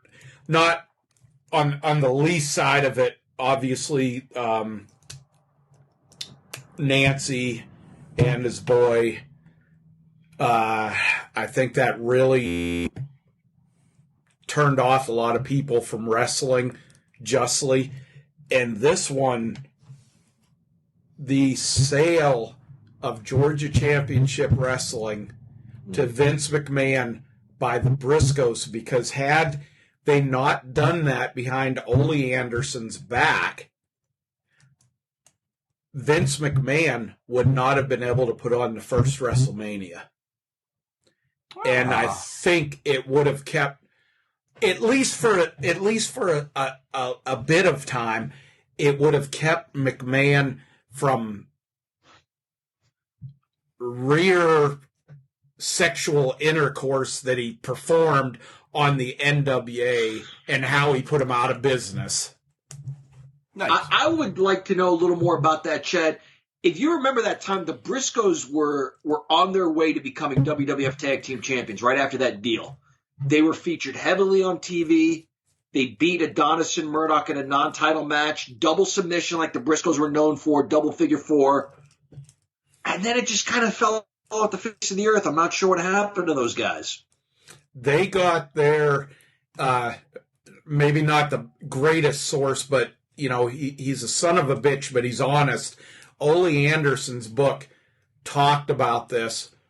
They got money, they got a push / exposure, and then they were cut off, you know, at the old Twig and Giggleberries. That was McMahon's way of, you know, fucking the territories, other promotions, everything. That was the beginning of it, and I think that really gave him momentum because that took a time slot off of TV. Yeah. It took a lot of wrestlers out of the mix. It was just it was a screw job. It was honestly on the level of the Montreal screw job. All right. So thank you, Chad, for bringing that question to the thing. This next one comes from Pat, the Junkyard Dick from Greencastle. He wants to know, name our top 5 belts ever of any era or federation. And this is probably, Chad's a belt collector. I have 2, but Chad's got several. What are our favorite belts? Not because of who held them or anything, and I'm changing Pat's questions because I want to, because it's Pat. What are our top 5 favorite belts because of the way they look, or, you know, it doesn't have to be the Prestige. And I don't want it actually to be the Prestige. I just want, what are your 5, damn, I like that belt. And we're going to leave it at that. And I'm not thanking him after this question, so we're going to move right along. Okay. Yeah, screw Pat. We're not thanking him. Mark, you'll agree with this. The World Television, NWA World Television title. NWA United States Tag Team title. The old school Intercontinental title that they've used for a long time and actually were using for a while recently, up until about a year or so ago. They've used that same Intercontinental title for a long time. So what is that, 3? The green WWF Championship belt that Bob Backlund, Iron Sheik, and Hulk Hogan held before Hogan got switched over to the black belt. And then, this is going to sound crazy, just because it really stood out, the purple version of the Ultimate Warriors Championship belt that Sergeant Slaughter beat him for. Chad? NWA tag titles from the mid-'80s, just saying, like Rock and Roll Express, Midnight Express. It was the ones that's just gold. The ones that we have. The ones, yeah. No, not those ones. Oh, okay. The one that I have that's just gold on black leather. The one that Rock and Roll beat the Russians for, blah, blah, blah. The ones that, what the fuck is his name? Rick Rude and Manny Fernandez left with, which caused the next ones. There is no better than the NWA. Sweet Charlotte. I hate that. The 10 pounds of gold. I never heard of Sweet Charlotte until about a year ago. There's no better than that one. The U.S. title that is just silver. Not the spinner? Fuck that spinner. The U.S. title, the non-denominational big gold title that did not have WCW or WWF or NWA on it. It was just World Heavyweight Championship. And I got to go the last one, the IWGP title. Always loved that. And they've had that for years. Just a gorgeous title. Because I'm an idiot. Of course, TV titles, all-time favorite championship. I love it. At some point, I'm going to be able to buy it once shit fucking settles down around this house. 10 pounds of gold, that's another one I want to buy. The Sweet Charlotte. The NWA tag team titles that I already have. Get ready, guys, because now you're going to shit on me. If I can buy one, I want to buy the IWC Heavyweight Championship. I love the IWC Heavyweight Championship that Wardlow and McChesney and everybody has. Everybody's like, what the hell does it look like? Type it up. It's everywhere. It's a downloadable thing that you can play with on 2K. People make them and everything. And get ready. This one's going to piss you both off. But it's been one of my favorite championships all the time. The Western State Heritage Championship. Nice. Okay, that's great. I love that championship. Yep. Chad, what did you think of, you said the United States title, what did you think of the one Roddy Piper carried that I think was it from Georgia or was it from Crockett? It was shaped like the United States. It was like a map of the United States, the leather behind it. That was the national championship. No, that was the U.S. title at the time. Oh. When the current NWA brought it back, Willie Mack had it. It was the gold in the shape of the U.S. I kind of like that because it makes me. Me too. I think of Snuka, Steamboat, Flair, Wahoo McDaniel. I think of those guys with that, and it was something different. It just didn't look like it could be passed on to every, Tom, Dick, and Harry. You couldn't have a little skinny, guy having it or whatever. You had to have somebody that looked like a wrestler to hold that title, or it just didn't look right. Okay.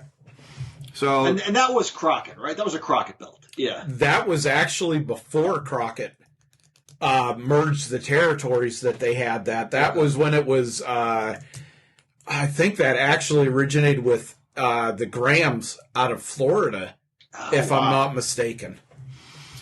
All right. So no thanks to that guy for sending the question in. This next question comes from Ryan from Austin, Texas. And I'm going to ask the question, but I'm going to ask you guys to wait because I want to give you the explanation on why. Thoughts on this year's PWI 500, Pro Wrestling Illustrated 500, and then he wants to know what our favorite magazine was back in the day. So, I preface this in saying I'm not a digital downloader magazine type of guy. I'd rather have something in hand I want to look at. We're going to bring it up. We're going to talk about the PWI. It comes on newsstands this week.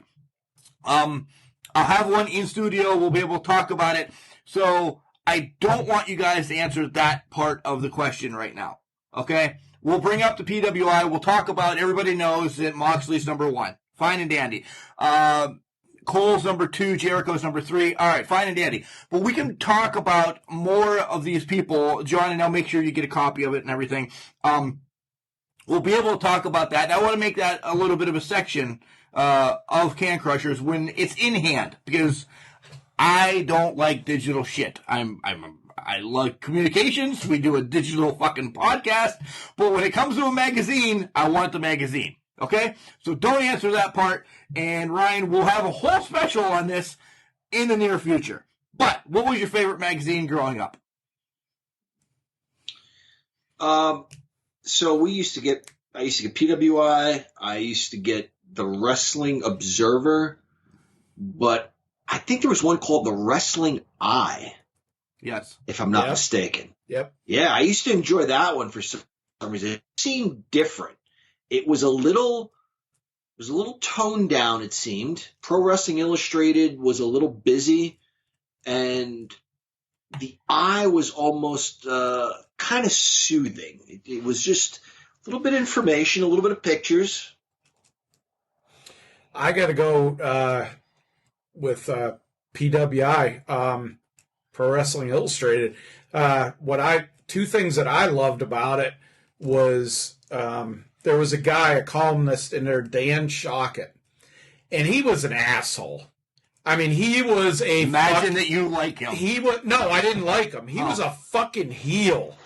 But he was an asshole. And there was numerous times that I wrote in and just slammed him because he didn't like any of the good guys. And he would actually reply back and stuff, and I got letters back from him and everything, and that was really cool. The other thing that I liked about, and John kind of hit on it a little bit, said that it was a little bit busy. But what I loved about it, and you don't obviously see it anymore because shit's all on the fucking internet, is the arena reports. Yeah. Absolutely love seeing what the hell is going on. Stuff. What, all the different wrestlings. I could see AWA because you didn't get AWA on TV. Yeah, ESPN. Not at that time. Early. Yeah, I know. Not early. Yeah, so, how the hell did Otto Wands from fucking Australia beat Nick Bockwinkel for the AWA title? What the hell? Okay, you seen that. All the wrestling, it was just cool to be able to catch up all the wrestling federations. Mine was PWI, John, real quick. Mine was PWI. I liked the year-end, they didn't really do the 500 back in the day, but they had the Wrestler of the Year that you could vote on. But mine were the obscure predictions at the end of the year. The people would just send in, stupid people like us would be like, hey, Hulk Hogan's going to turn bad, become, I don't want to say stupid, like a Nazi, whatever, da-da-da-da-da, and this, that, and the other. The predictions at the end of the year were awesome. So PWI wins it hands down for me. There were some silly predictions. The only thing I'll say to what you said, Chad, it was great to read about other promotions you wouldn't always see. But when you read those results, if you were still a believer, it was disappointing to see 30 days in a row of Jake the Snake Roberts losing by DQ to Rick Martel because he was blinded by arrogance and accidentally DDT'd the referee. 30 fucking days in a row. The guy didn't think one time, like, you know what, before the match starts, I'm going to go smash his can so he doesn't use it on me. You saw the same program every day of the month. It kind of ruined the reality for you.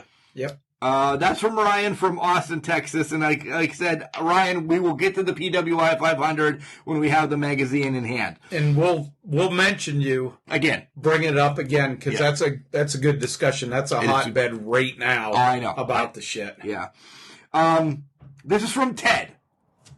Bundy? I don't know. Ted's from nowhere. $1 million man? It might be. Making his summer residence maybe somewhere. Right. So, somewhere in Texas at a correctional facility. Oh, we might touch on that someday too. From each 80s organization. So I don't know where we're going with this. What were some of your favorite gimmick matches in the 80s? So let's just take it like that. We don't have to go organizations because we change the rules every time once you guys start to think you know them. What was our favorite gimmick matches in the 80s? I have, let's all name two, all right? I was a huge fan of scaffold matches. God, you just can't do that shit. I love those, and you don't see them anymore, and I bring it up all the time to piss John off. I love the hair versus hair matches. Jimmy Valiant against fucking Pistol Pez Watley.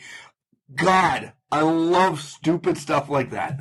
Jim Cornette at WrestleCade not WrestleCade, the Crockett Cup last year, telling Mark, would you shut the fuck up when Mark brings up scaffold matches. I'll never forget that. The tuxedo matches. Oh, yeah. The old tuxedo matches, and you can find this on YouTube. Duggan and Ted DiBiase, one of the, I will say, top 10 matches of all time in my eyes was their steel cage tuxedo match. Just nasty. And I've always been a fan of the steel cage match. The older steel cage matches, the War Games or something like that in a steel cage. So you're saying Hacksaw and Ted DiBiase in a tuxedo match was better than Hillbilly Jim and Mr. Fuji in a tuxedo match? Yeah, but by I can't even name it. Probably point three. That's about it. That close. No. I can't even lie with a straight face on radio on that one. What do you got, John? Hair versus hair, always. I agree. WrestleMania 3 comes to mind, obviously, Roddy Piper and Adrian Adonis, but there are others. Mark, you and I got a pay-per-view out of Mexico once. I mean, we didn't know anybody on it. And there was a hair versus hair tag team match on there. And there were two Mexican-American wrestlers making fun of the Mexican fans. And then they ended up getting their head shaved, and the Mexican fans loved it. Pedro Aguayo bled like crazy. It didn't stop the girls from making out with him on his way back to the dressing room. Anyway, hair versus hair matches. And I'm going to go with Sergeant Slaughter was one of my favorites growing up. Boot camp. His gimmicks. Boot camp, whatever you want to call it, it's what he needed to win. Iron Sheik kicked the shit out of him until the boot camp match. Ugandan death match sounds like exactly the same thing as a boot camp match. You call it a Ugandan death match, Kamala kicks his ass all day. You call it a boot camp match, Sergeant Slaughter finds a way to win. So I'm going with like whatever match Sarge needed to win. Oh my God, John, the pay-per-view that you were talking about was a AAA pay-per-view, and it was Eddie Guerrero and Art Barr. Holy shit! How do you know this? Oh because God. it is probably the best hair versus hair match ever.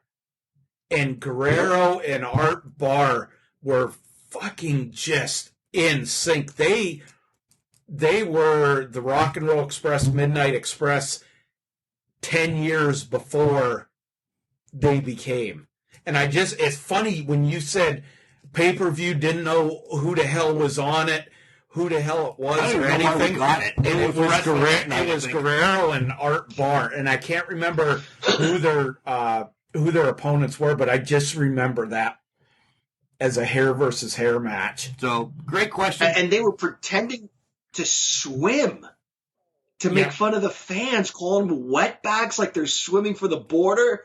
Oh, Shit was hot. Yeah. Oh, my God. There was batteries and rocks and shit and everything thrown into that match. God, I remember that. That's weird. Good stuff. Good stuff. We're down to our last three questions, guys. Already? I know.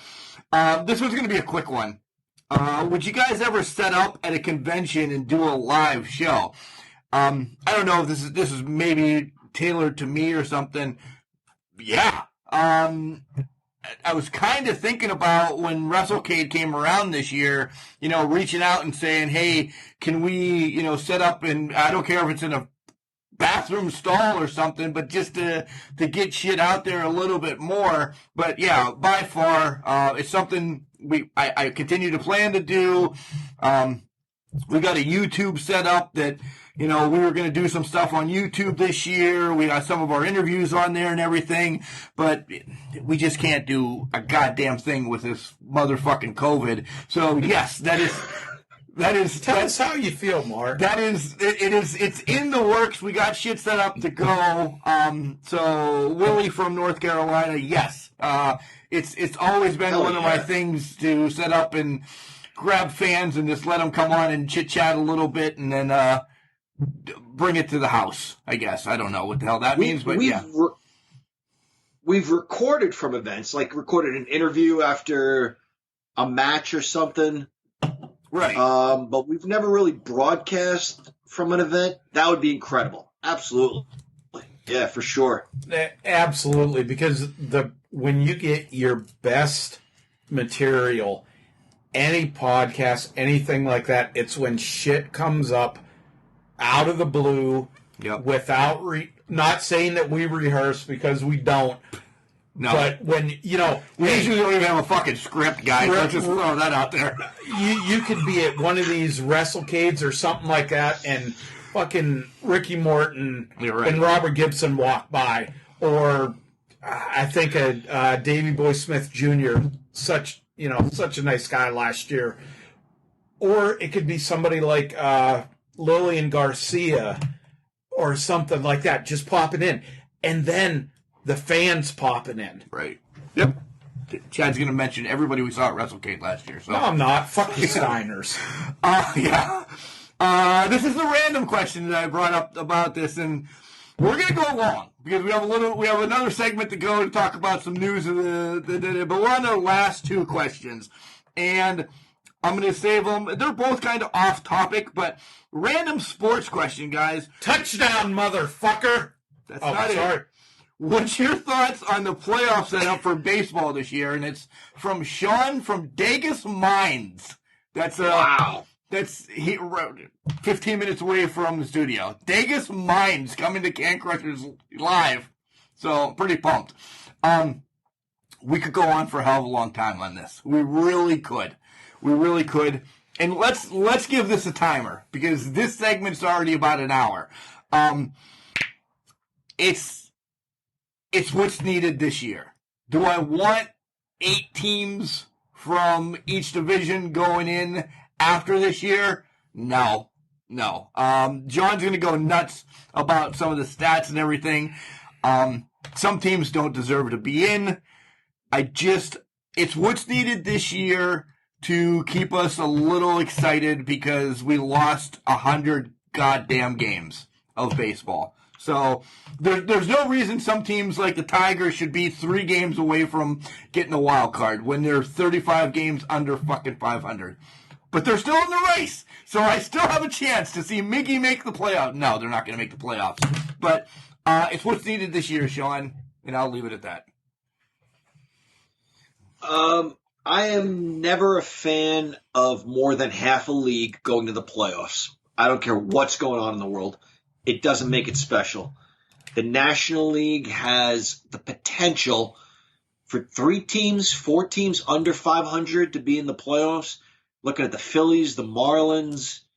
I'm sure there's look at the Central. The Cubs are the only team over 500. So you might send the Cardinals to the playoffs under 500. Out west, maybe you send the Giants under 500. It sucks. I mentioned earlier how much my boy Kingston broke my heart by wearing a Kansas City Royals jersey. Yankees won 98 games. Sorry, guys, no playoffs for you because the Blue Jays won 100. I am not a fan even of the extra wild card team. 10 teams don't need to go to the playoffs. Here's how old-fashioned I am. You can go back to the original divisions, just have your LCSs and your World Series. That's it. 2 teams from the AL, 2 teams from the NL. 2 best go to the World Series. That's it. I'm going to go with John on this one. I agree. Obviously, I'm with you guys. I don't follow baseball as much as you guys, but I do follow it enough thanks to Mark about a year and a half ago getting me back in. But when you change the normal, what do you want to call it? The normal way of doing things, the normal format, you're going to have an asterisk on the team who wins it all. Because you put somebody in that's 5 fucking games under 500. They get hot. And they get hot and fucking just go, monkey nuts on people and win the World Series. What? It's an asterisk. It's kind of like the scabs playing in an NFL strike season. Yeah, fucking A. You won the NFL championship. You won the Super Bowl, but you played 10 games, and you were, you had a team like with Keanu Reeves and the fucking Replacements as your team. That's where it's an asterisk. It's okay. Yeah, you won. Great. Big fucking deal. There you go, Sean. That's our thoughts. We're all on the same board. I agree. It's just what's needed this year. I'll be the PC guy. All right. The last question is from Devin in New York. Thoughts on wrestling video games out now and some of your favorites from yesteryear? So we kind of talked about this new one that's out. I talked with your son a little bit on a break. WWE Battlegrounds. I watched some of it. He's kind of excited for it. If he listens, he's going to say Uncle Mark's a freaking liar. It's more of a Mortal Kombat type of fight style. I guess if I would play it by myself, I'd get bored real easy. If us three and somebody else would join us and we just beat the shit out of each other, yeah, it's cool. It's a smash button game. Again, I'm still excited for Retromania. Virtual Basement has an awesome game coming out next year, which is going to have a ton of indie stars. And AEW's game should be out next year as well. So I want to see what their first rendition of a video game is. Old school games. I'm still a huge ass fan of the very first wrestling game that was an arcade game. It was just called Tag Team Wrestling. A guy in a mask, and it was tag team wrestling. I stood at a Sheets for hours. Me and Keen Shea would play, and just, it was unbelievable. Stupid games like that. But go back. We talked about WrestleMania Challenge before. We've actually answered this question before, but I think you wanted us to talk a little bit about Battleground. What was the wrestling game that was on Nintendo that had the masked wrestler with a star on it? The graphics really Pro sucked. Wrestling, the very first one. Okay, I like that one. We're always, the WrestleMania Challenge and stuff like that. I always like the first ones where you didn't have to be a fucking rocket scientist at NASA to execute a fucking eye poke or something like that. Right. Touche. Oh boy, have I got some opinions on this. So Mark, you mentioned my son. I don't play video games. I just don't understand how to. That commercial for no 2K shit. No shit. Yeah. Mr. Technology.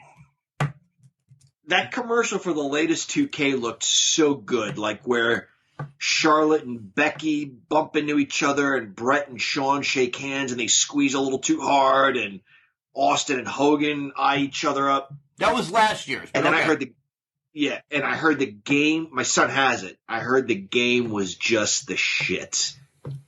Just glitchy, and it's so unfortunate because that commercial was gangbusters. Games I loved back in the day. WrestleMania Challenge. Chad, you mentioned that. Here is what a nerd. I don't know what you would call me, a mark, a nerd I was back in the day. You mentioned Starman. I used to love to play pro wrestling and win the championship as Starman. Then you so you're VWA champion. You face the winner of the VWF, the Video Wrestling Federation, which was the Great Puma. You beat him, you own both belts. A few years later, Tecmo World Wrestling came out. So I would be Dr. Gildo, another masked guy. Around the same time, WrestleMania Challenge came out where you could choose yourself as a character, which was some generic skinny white guy. And his tag team partner looked exactly like him. So Mark and I would win the tag team championship there. And I had a career going where I was Starman. Now, fans didn't know this. They weren't wise to this. I was Starman, and I won 2 world championships. Then I pumped iron and did steroids and became Ico Pro? Gildo. Was it Ico Pro? Yeah, it was Ico Pro, yeah. So I was 220 pounds as Starman. I was 320 pounds as Dr. Gildo. I won that world championship. Eventually got signed by the WWF as myself. Won a championship there. Teamed up with Mark. We won the tag team championship there. So it's the same guy across promotions. Just fans didn't know it back then because he was under a mask. Of course, I love the arcade games. You mentioned the tag team and the Royal Rumble one we talked about earlier. There was another one where you had to beat the Megabucks. You remember that one, Mark? Yep. I like that one. Yeah. Yeah, I'm old-fashioned. Oh, and I want to give a shout-out. My son is into all the latest and greatest, and I don't know anything about it. When I bust out the Super Nintendo, Uncle Mark does though. And put on Royal Rumble, or you said Mortal Kombat, that one where like Razor's arm turns into a razor. Yeah. And I don't know, Lex Luger's arm turns into dumbbells or cinder blocks or something. We will play that. That game is just dumb as hell, but so much fun. Matches are like 6 seconds, like boom, boom, boom, boom. And then the guy yells, pin him! And you pin him and it's over. And I love that game.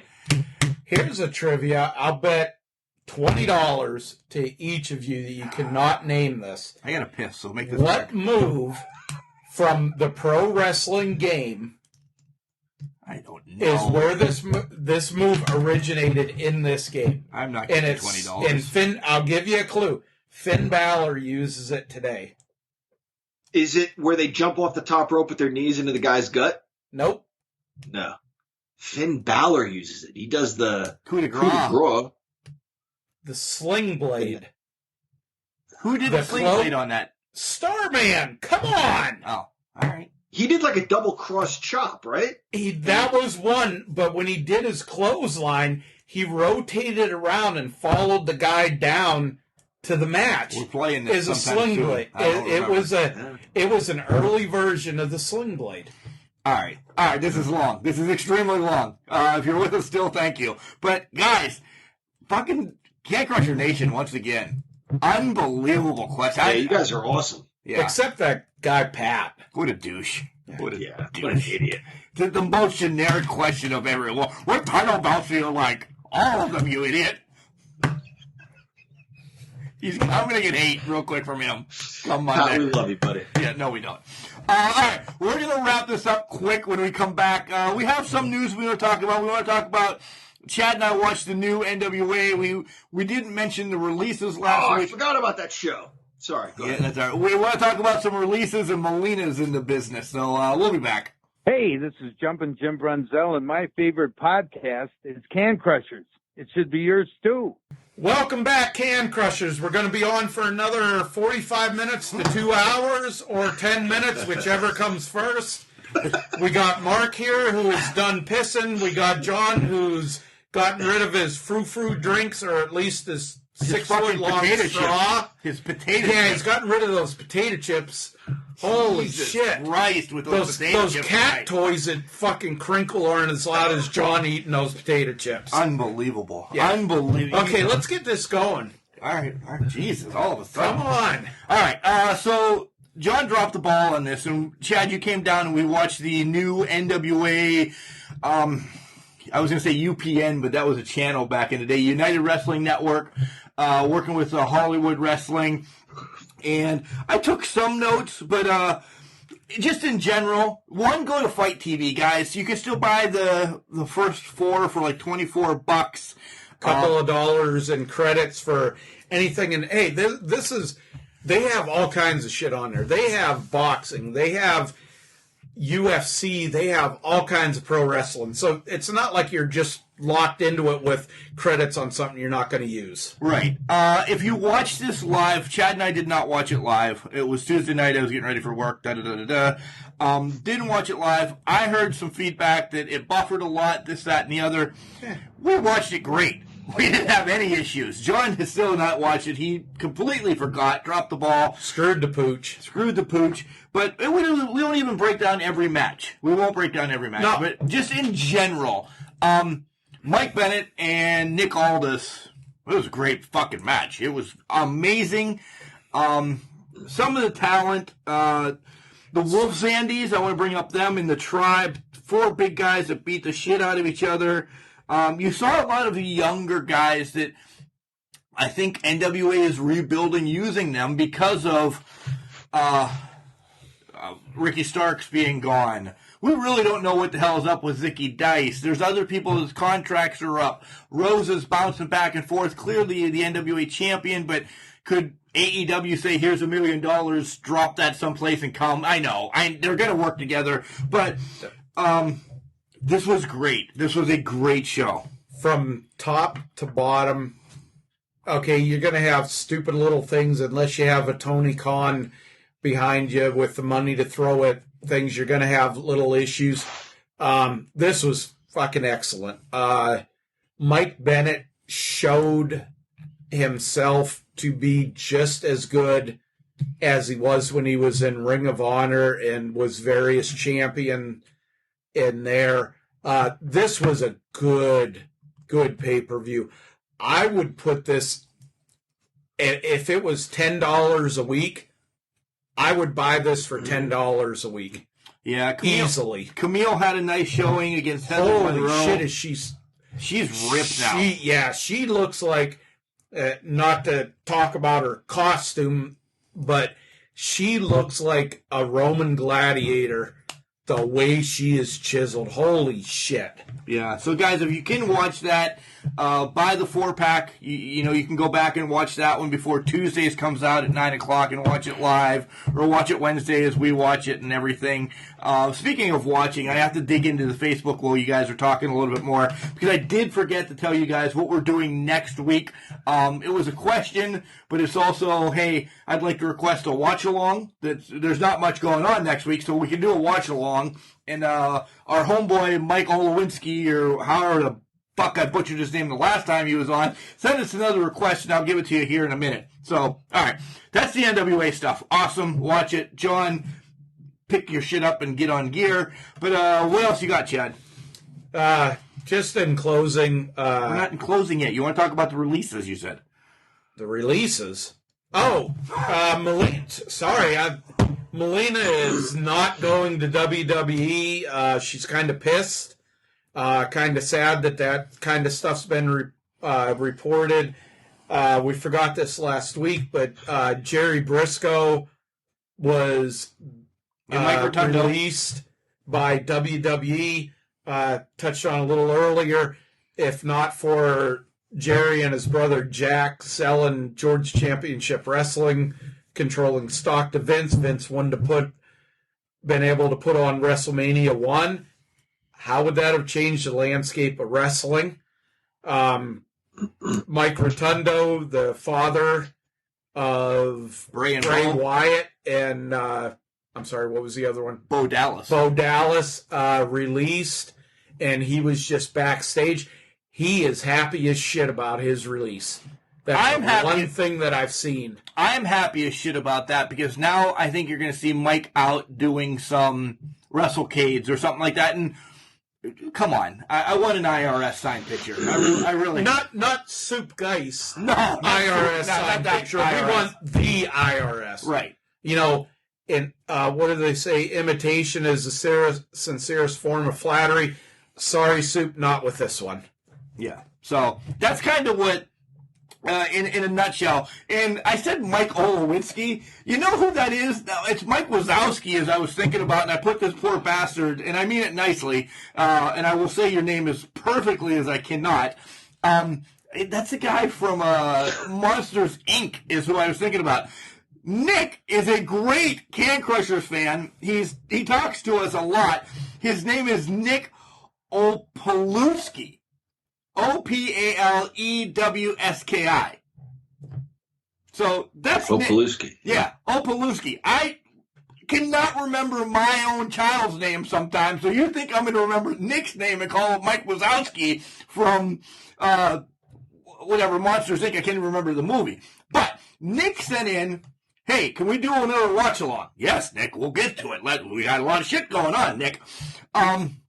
So Nick says, let's do a watch-along, meaning us three idiots watch it and give us our thoughts, of March 6, 1995, Monday Night Raw. And then he sent the picture of, it was Shawn Michaels against the British Bulldog. It's got to be that match. Do I know what the hell it is?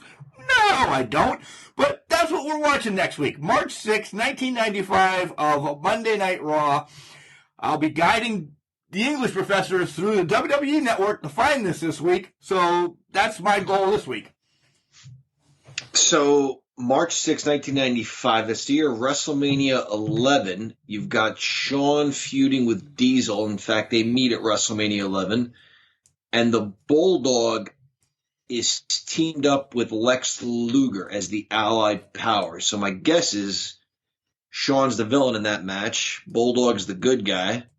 But I don't remember this Raw specifically. Be interested to go back and revisit it. This is when we're in high school. We're 9 days away from my birthday, and we're still in high school. And we're close to graduating. Yeah. Yeah. 30 years about, bro.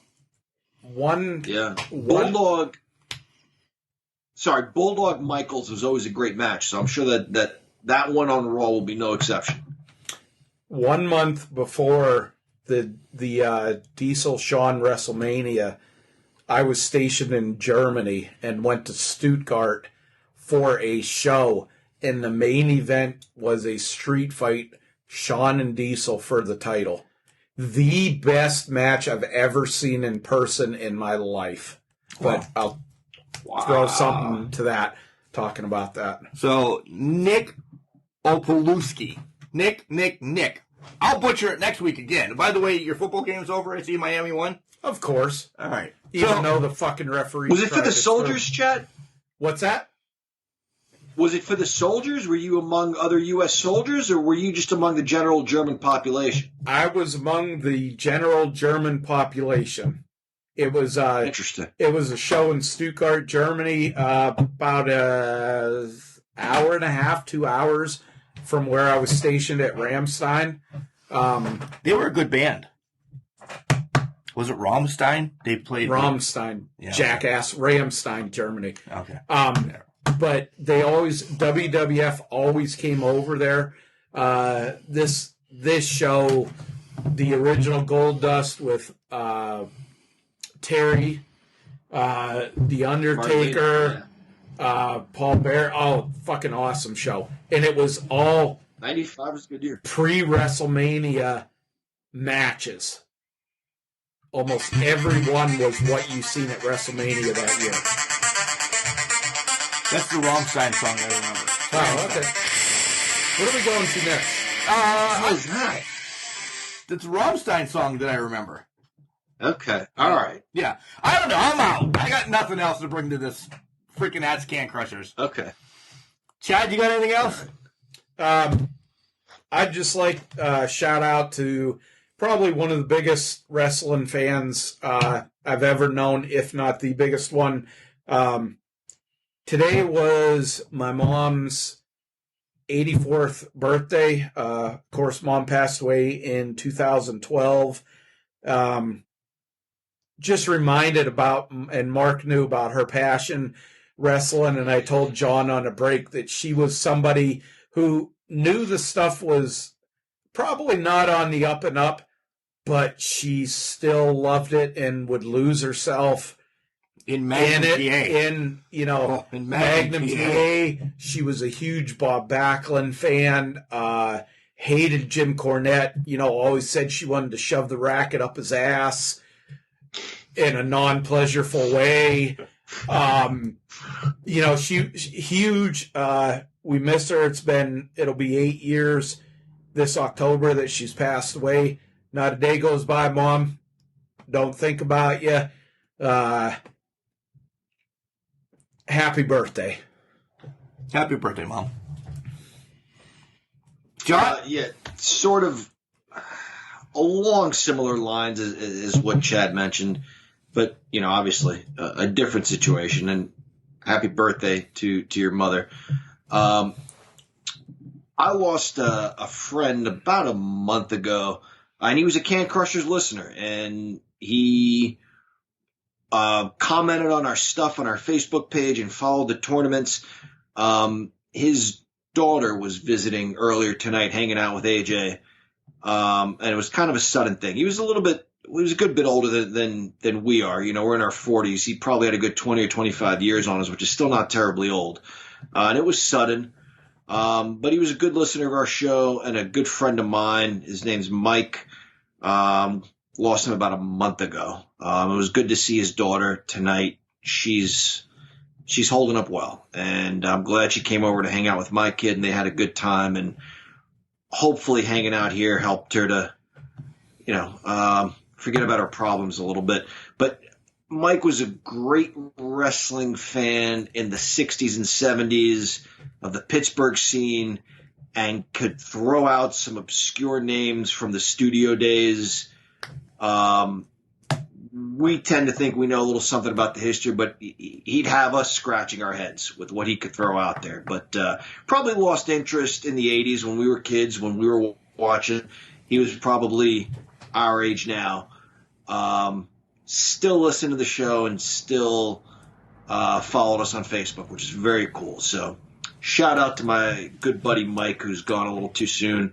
And lifelong, I got to mention this, guys, lifelong smoker.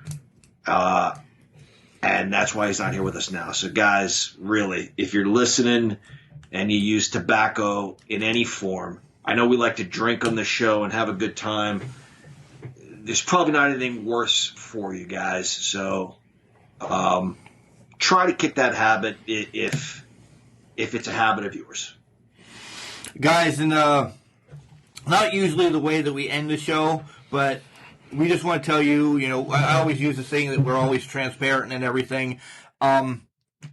We love you. We're three idiots talking to a microphone in separate houses or whatever.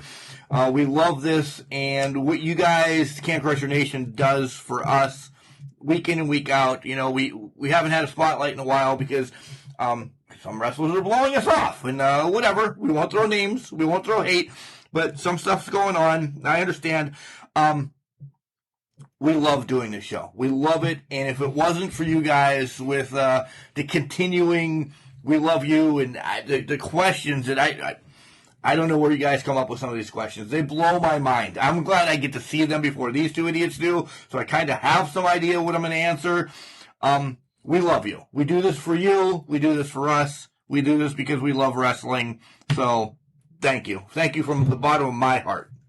And speaking of spotlights, guys, listen in Wednesday. There was an IWC show last night, Saturday afternoon, I should say. It was a 1 p.m. show, and it was awesome, and we were going to cover it today, but it deserves more than just a gloss over. It deserves a match-by-match analysis because it was fantastic, you guys. And I'm talking to you, Mark and Chad. You guys weren't able to make it. My son and I went. We had a blast. We kicked up some lawn chairs and sat back in the sun and watched some awesome wrestling. So in lieu of a great interview, hopefully Chad and Mark, you guys will get an opportunity to watch it before we air Wednesday. But we're gonna discuss an awesome IWC show. IWC Network, it was called Feature Presentation. You can get the IWC Network for only $9.99 a month. And, all right, we're well over time. I love you guys. Chad's shooting me? I don't know what the hell he's doing. No, fuck you, Jock Sampson. I don't care if you're a champion or not. I won a title match, you fat bastard. So just remember, just because you're trash, it doesn't mean you can't do great things. It's called a garbage can, not a garbage cannot.